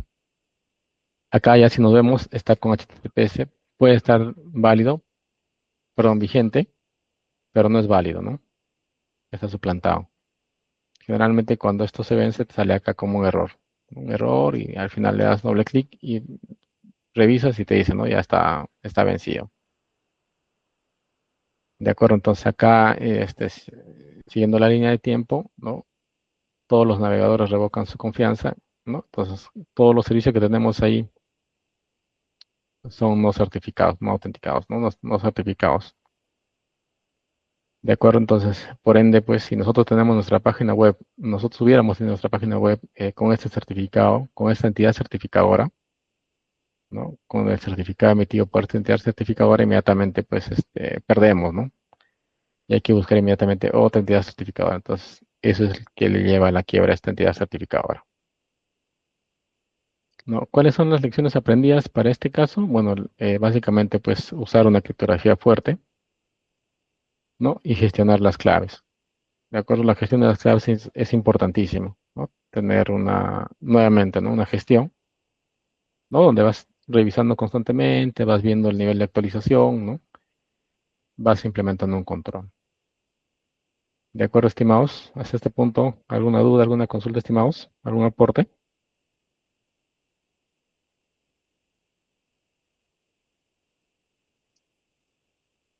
¿Ninguno?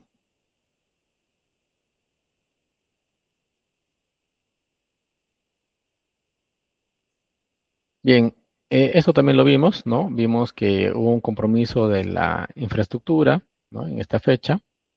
Hubo también la emisión de certificados fraudulentos en julio del 2011. En agosto, inmediatamente, pues se hace el descubrimiento público, ¿ya? Y se hace la revocación del certificado por los navegadores, ¿no? En agosto del 2011. Inmediatamente, pues hay una auditoría oficial en septiembre del 2011 y en ese mismo mes, ahí pues todos se salen Todas las empresas que trabajaban con esta entidad certificadora retiran y bueno, se va a la quiebra, ¿no?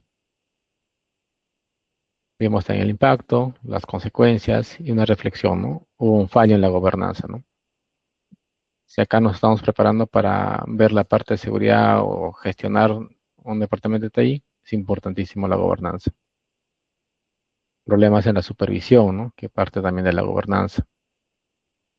De acuerdo, una elección sobre la soberbia digital, ¿no? Entonces, por ahí, no, no podían probablemente, o sea, no, eh, no tenían muchos controles de seguridad, ¿no? Y por ahí probablemente indicaban que no iban a ser atacados. De acuerdo, estimados. ¿Alguna duda, alguna consulta, estimados, sobre este casito? ¿Ninguno? Entonces, vamos a pasar al siguiente tema, que es el hardcodeo de secretos. ¿De acuerdo? ¿Qué es el hardcodeo de secretos, básicamente? ¿No? El hardcode de secretos, ¿no? O de las claves. ¿No? Es una codificación a nivel de las API keys, ¿no? Hay que ponerle un token a los repositorios, ¿de acuerdo? Password en archivos, ¿no?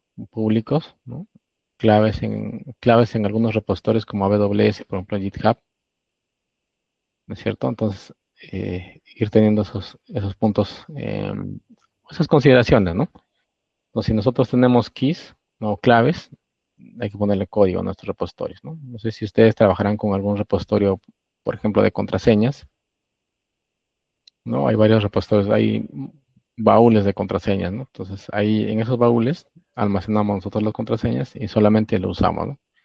Y podemos generar por ahí una raíz y podemos poner, ¿no? Contraseñas, si nos vamos, si somos parte del equipo de seguridad, ¿no? Vamos a poner contraseñas para infraestructura, contraseñas para el equipo de desarrollo, contraseñas para el equipo de calidad, etcétera, ¿no? Entonces, pones usuarios y contraseñas ahí, ¿no? De tal forma que el equipo use nada más el usuario y la contraseña, ¿no? No ve la contraseña, ¿de acuerdo? Usar los baúles ahí.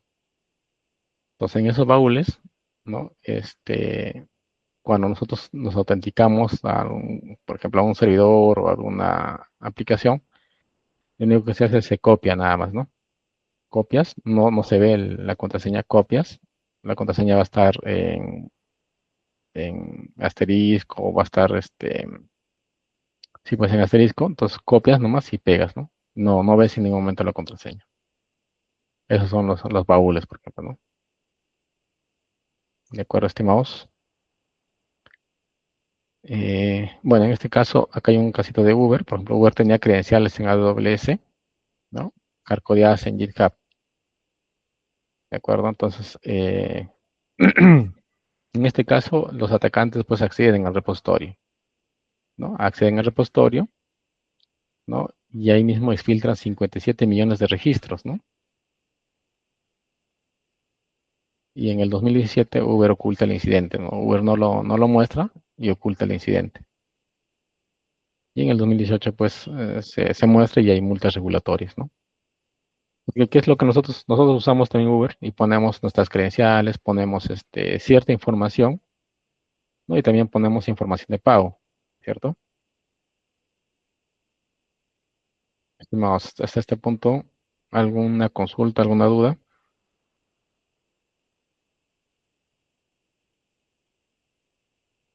algún aporte?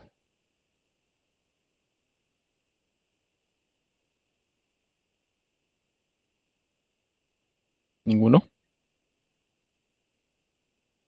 ¿No? Es un caso que, bueno, si se han exfiltrado 57 millones de registros, nosotros también, bueno, usamos acá, no ponemos nuestras tarjetas para el pago, etcétera, ¿no? Entonces, ya se imagina qué otras cosas más por defecto han habido acá, ¿no? O en consecuencia de esta filtración. Multas regulatorias, pueden haber también sanciones, ¿no? Etcétera. Y algunas demandas por ahí. Problemas típicos, cookies sin securizar, ¿no? Solamente usamos en las páginas HTTP, por ejemplo, ¿no? Hoy por hoy, si usamos una página HTTP, el tráfico que viaja es inseguro, ¿no es cierto? Y ya no hay una negociación entre el cliente y el servidor, ¿no? En el cifrado, cifrar la conexión, ¿no? Le hacen primero la consulta, luego cifran la conexión, le pasan la llave y cuando está cifrado totalmente recién pasan la información, ¿no? Entonces, en este caso no, ¿no? No está pasando, ¿no? Solamente está usando HTTP nada más. Ahora los TLS mal configurados, ¿no? Usar TLS en versiones antiguas, ¿no? O mal configuradas, ¿no? Del ejemplo que vimos, si no usamos un TLS actualizado, ¿no?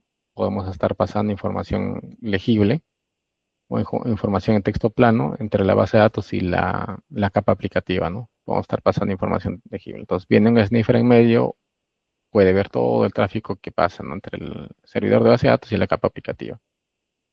Entonces, tenemos ahí un TLS mal configurado. Los certificados autofirmados, ¿no? Eso lo vimos, ¿no? Los certificados autofirmados podemos usar, no se recomienda usar en entornos productivos, ¿no? Un certificado autofirmado en lo posible debe ser firmados por entidades certificadoras, o se puede usar también, se puede usar pues certificados autofirmados mm, en entornos de prueba, en entornos de desarrollo, o en ciertos sistemas que se van a validar dentro de la organización, ¿no? Si tenemos una entidad certificadora. Si nosotros implementamos una entidad certificadora dentro de la organización, también es ponerle un control, ¿no? Un seguro, ¿cierto? Hay que tener ciertas consideraciones también ahí, ¿de acuerdo? Entonces, no es recomendable usar certificados autofirmados en entornos productivos, ¿de acuerdo? Sesiones IDs débiles también, ¿no? Con contraseñas débiles, con algún algoritmo débil, ¿no? O algún algoritmo descifrado que nosotros estemos usando ya vencido, ¿no? O vulnerado, ¿de acuerdo? Tener mucho cuidado con eso también. Ahí en un caso, el padre del ataque, ¿no? Teniendo, por ejemplo, un protocolo SSL 3.0, permitía el downgrade del ataque, ¿no? No ataque. Impacto finalmente un robo en la sesión de HTTPS, ¿no? Si usábamos el protocolo SSL 3.0, ¿no? Entonces inmediatamente hay un robo de la sesión. Entonces identifica, ¿no? La página que está en protocolo vulnerable, ¿no? Y acá básicamente hay robo de la sesión, ¿no? Estimados, acá, en este caso, ¿qué creen que pasó, no? ¿Por qué sucedió? A ver, estimados, ¿qué creen que sucedió acá en este caso?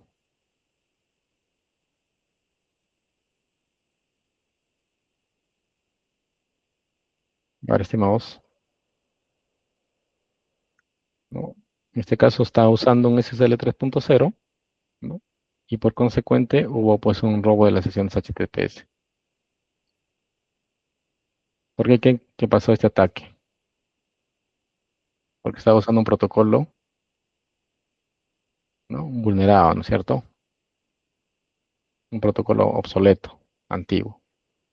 De acuerdo, inmediatamente tú, bueno, en tu gobierno tienes que darte cuenta qué tipo de protocolos de comunicación tienes y hacer inmediatamente pues una revisión, ¿no? Un control. Y de ese control, inmediatamente hacer un plan de acción, ¿no? Para que no suceda este tipo de ataques. ¿De acuerdo, estimados? Claro, las sesiones de débiles, ¿no? Importantísimo.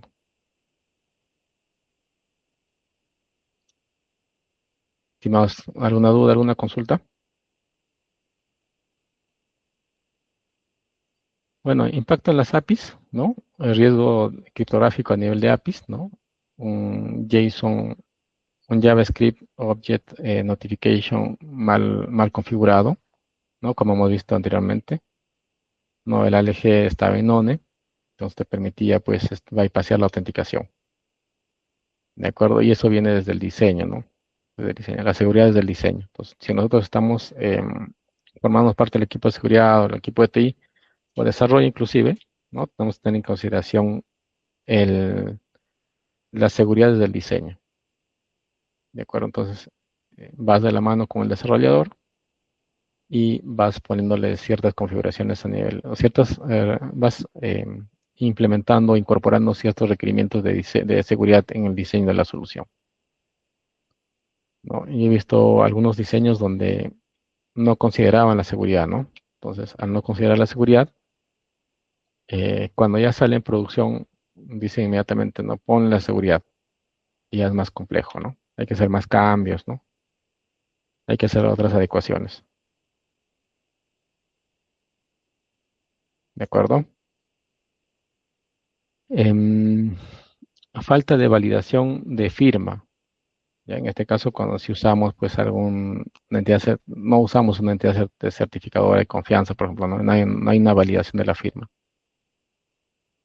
¿no? Si usamos HTTP en vez de HTTPS, ¿no? O sea, la página, como les decía, ya no inicia la sesión, ya no encripta los datos de consulta que viajan desde el navegador hasta el servidor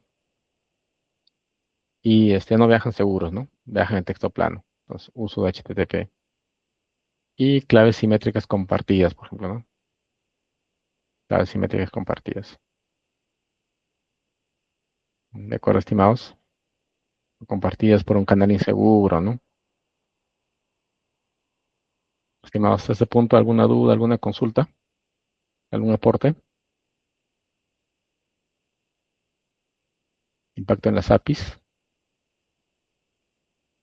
Ya, acá tenemos un caso de Facebook, que es, bueno, este caso dio pues por ataque de token. Este fue en el 2018. Ya Facebook sufrió una exposición de tokens, ¿no? ¿Cuál fue la línea de tiempo? ¿No? En septiembre del 2018 hubo una vulnerabilidad, ¿no? Que fue explotada en el servicio BIOS, ¿no? De las cuales fueron expuestas 50 millones de tokens, ¿de acuerdo? En el 2019, tras una investigación, pues hubo resultado y hubo una multa, ¿no? Una multa histórica, porque básicamente comprometía datos personales, ¿de acuerdo? Estos son los datos personales. Impacto, hubo un compromiso en la sesión a nivel de APIs, ya, eso fue el impacto, ¿de acuerdo? Y bueno, a tener en cuenta, ¿no? ¿Cuál fue la consecuencia? Una multa, ¿no? Una multa histórica, en el caso, ¿no? Entonces, el impacto en móviles también, ¿no? Impacta en móviles, ¿no? Almacenamiento inseguro en SQLite, ¿no? Es un SQL muy ligero que usamos para utilizar soluciones móviles, ¿no? Hay que tener mucho cuidado con eso, ¿no? Almacenamiento seguro. Un certificado ausente también, ¿no? Las claves en las APKs, ¿no? Nos descargamos las APKs, pero no está con clave, ¿no? Uso de HTTP nuevamente, ¿no? Usamos HTTP, ¿de acuerdo? Acá tenemos un caso también de Snapchat, ¿no? Donde se ha bypassado el SSL, ¿no? Snapchat no valida correctamente los certificados, ¿no? Pone un ataque de en el medio, ¿no? Snapchat. Eh, Impacta en cloud también, a nivel de cloud, ¿no? Tenemos buckets sin cifrar, ¿no? Un gestor de claves compartidas, hay mucho cuidado con el gestor de claves, ¿no? Los IAMs mal configurados, no es un gestor de identidad mal configurado, ¿no? Por ahí puedes tener también, bueno, este gestor de clave es lo que les comentaba hace un momento, ¿no? Tienes una solución, ¿no? Donde vas a almacenar tus usuarios y las contraseñas, ¿no? Y hay usuarios, pues, que gestionan el equipo de infraestructura, usuarios que gestionan los diversos equipos dentro de la organización. Entonces tú le puedes dar una porción, ¿no? Entonces ellos ingresan y usan nada más, ¿no? El repositorio. Entonces, secretos en entornos variables, ¿no? Secretos en variables, perdón, en entornos, ¿no? Los secretos no deben estar almacenados en variables, ¿de acuerdo? Ya, y acá hay un casito, ¿no? De Capital One del 2019, ¿no? Básicamente el problema no fue romper el cifrado, ¿no? Fue una mala configuración, ¿no? De clavo más credenciales. ¿De acuerdo, estimados? Acá, por ejemplo, hacemos un comparativo de todos los ataques, ¿no? Que se han tenido. A nivel de tipo de falla, algoritmo débil, ¿no? Esto fue, por ejemplo, en el LinkedIn, ¿no? ¿Y cuál fue el impacto? Es un crack masivo, ¿no? Un crack masivo en el algoritmo. Ya porque vimos que usaba SHA-1 y sin salt, ¿no es cierto? Para las contraseñas. Claves mal gestionadas, di notar, por ejemplo, que fue un ataque a la entidad certificadora, ¿no? Inmediatamente fue vulnerada y fue suplantada los certificados. ¿De acuerdo? Y esto llevó pues a la quiebra de la organización. ¿No?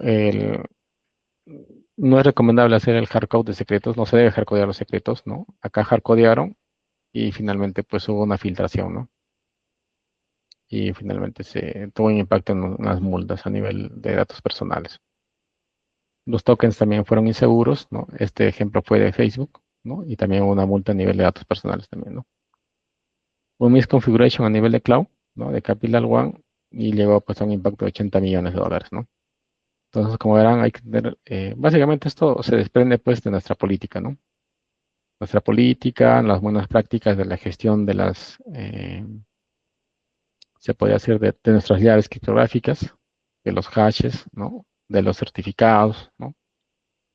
Una política de eso que nos apoye pues básicamente al control, ¿no?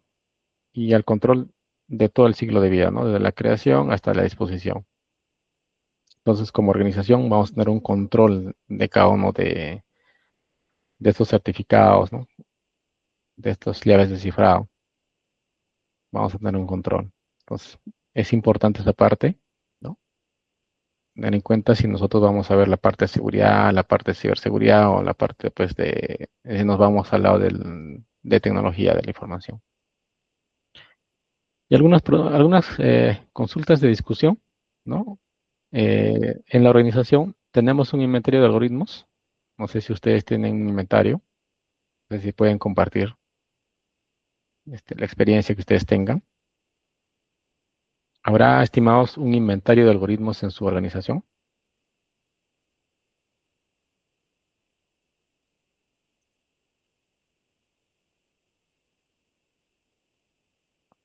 Si nosotros tenemos en nuestra organización, por ejemplo, nuestra política, probablemente sí, ¿no? Probablemente sí vamos a tener un inventario, ¿no? Un inventario, es más, un inventario, una revisión frecuente, un checklist y un control, ¿no es cierto? Y un control.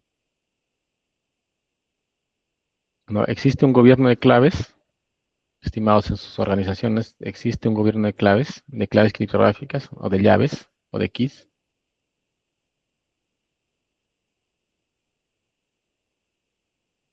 estimados.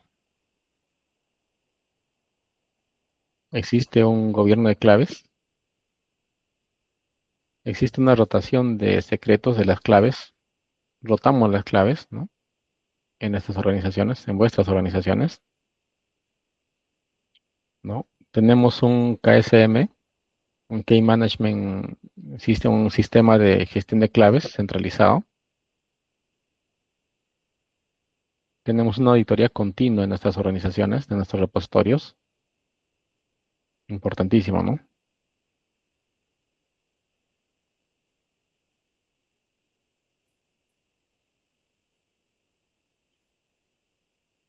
Freddy, a ver, dice, por el momento, como estoy en la parte de educación, en la institución que estoy, no tienen una implementación de un sistema o soporte para todos los empleados.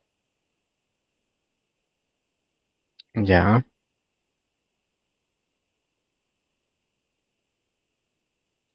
por ahí probablemente cuando quieran implementar ese sistema,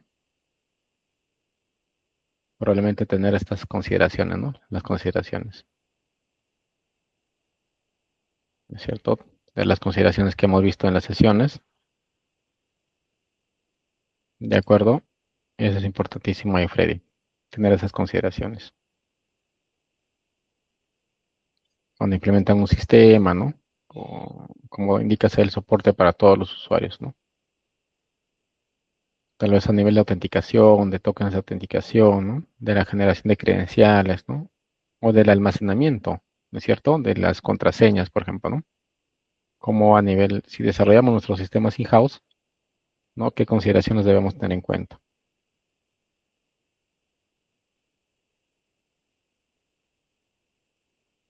Claro, correcto, ¿no? Solo manejan una seguridad baja, ya que solo maneja una plataforma de educación. Claro, y no es muy robusto. Claro, probablemente es un servicio SaaS, ¿no? Si es un servicio SaaS, puedes estar siempre revisando la parte de los certificados, por ejemplo, ¿no? Que tienen el servicio SaaS. Generalmente hoy en día los RPs son básicamente servicios SaaS. Ya entonces ahí también hay un manejo bastante de APIs, manejo de certificados, manejo de claves, manejo de credenciales. Bueno, las credenciales internamente ya son manejadas por el servicio. Ya, entonces sería gestionado de esa manera, ¿no? Gracias, Freddy, por la participación. Carlos dice, en mi caso, yo soy psicólogo. Carlos, mira, no trabajo mucho con esa, claro, correcto.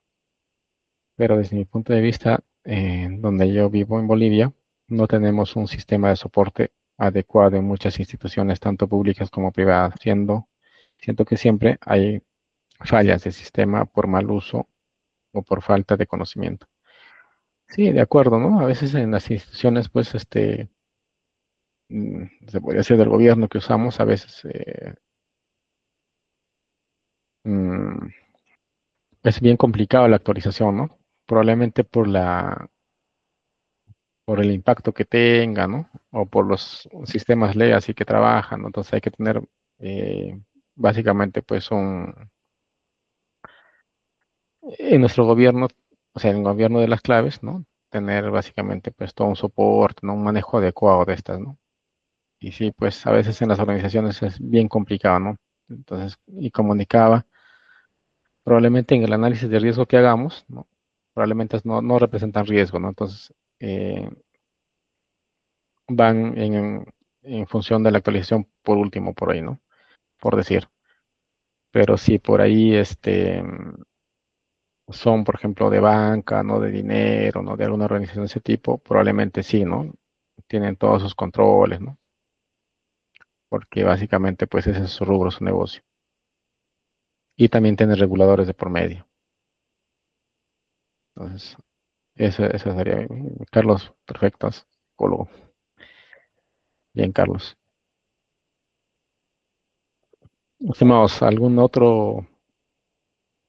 otra experiencia que tengan en su ámbito laboral?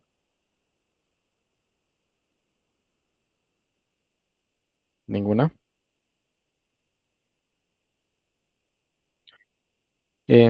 Algunos controles recomendados, ¿no? Uso obligatorio del AES, ¿no? 256 como mínimo, ¿de acuerdo? 256 como mínimo.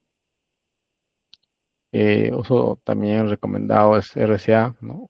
De 3072, ¿de acuerdo? O la encriptación con llaves elípticas, ¿no? P256. La migración a algún 2.0 o Bcrypt, ¿no? Cualquiera de los dos que están ahorita vigentes, ¿no? Que vimos en el caso. Implementar HCM o KSM, ¿no? El gestor de claves, un gestor de un manager de secretos. Y una rotación automática también es recomendado, ¿no? Y ahora utilizar bastante DevSecOps, ¿no? La seguridad en el desarrollo y las operaciones. Un scanning, ese tipo. De acuerdo a algunos controles recomendados. Ronaldo dice, en el caso del diseño de seguridad en el desarrollo de aplicaciones, debería estar establecido en un procedimiento política. Si fuera así, esta política debe implementar el CISO. Cuando generalmente lo que se genera a nivel de documentación es el desarrollo seguro. Dentro del desarrollo seguro, lo que pones, bueno, ahí redactas pues los lineamientos para el desarrollo, ¿no? Y generalmente eso es de alguna manera, em, em, ¿cómo se podría decir? De alguna manera liderada por el CISO, ¿de acuerdo? Pero generalmente pues eso es liderado por el CISO, a nivel técnico es trabajado con el equipo de desarrollo, de acuerdo a la política de desarrollo seguro. Entonces hay aspectos técnicos, ¿no? Consideraciones técnicas, consideraciones de este tipo, ¿no? De criptografía si vamos a usar, consideraciones de OWASP, ciertos controles, ¿no? Van en ese documento, ¿no? En la política de desarrollo seguro. ¿De acuerdo? Entonces, si nosotros hacemos un sistema de gestión, ¿no?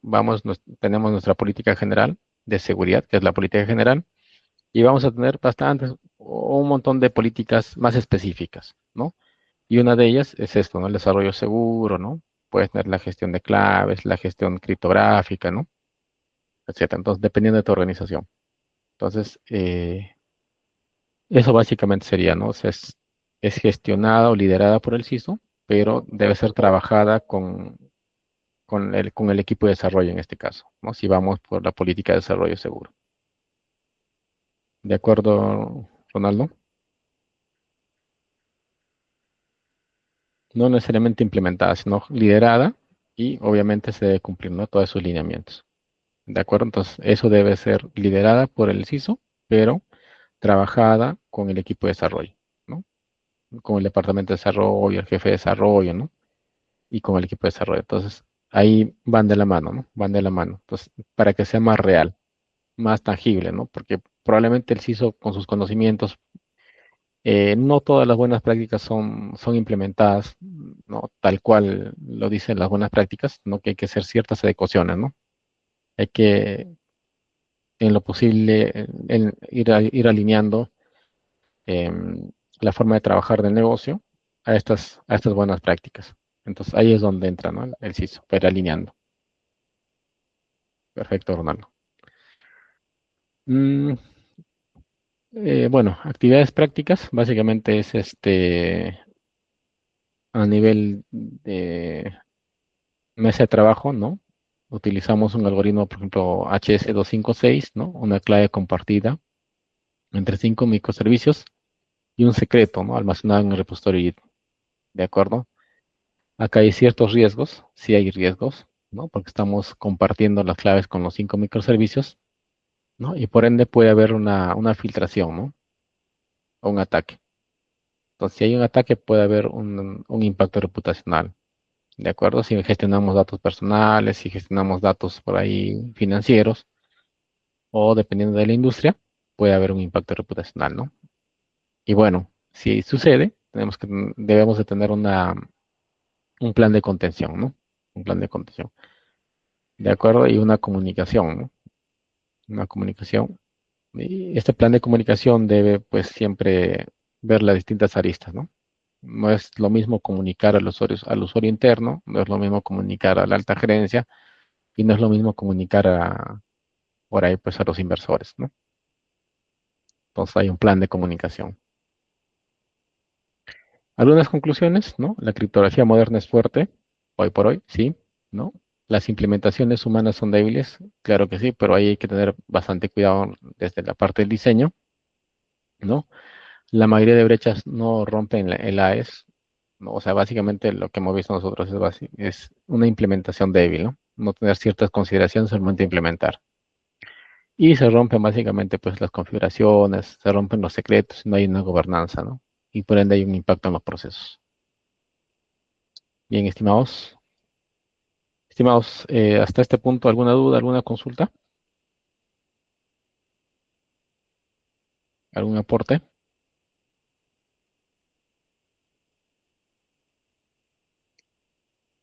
¿Ninguno?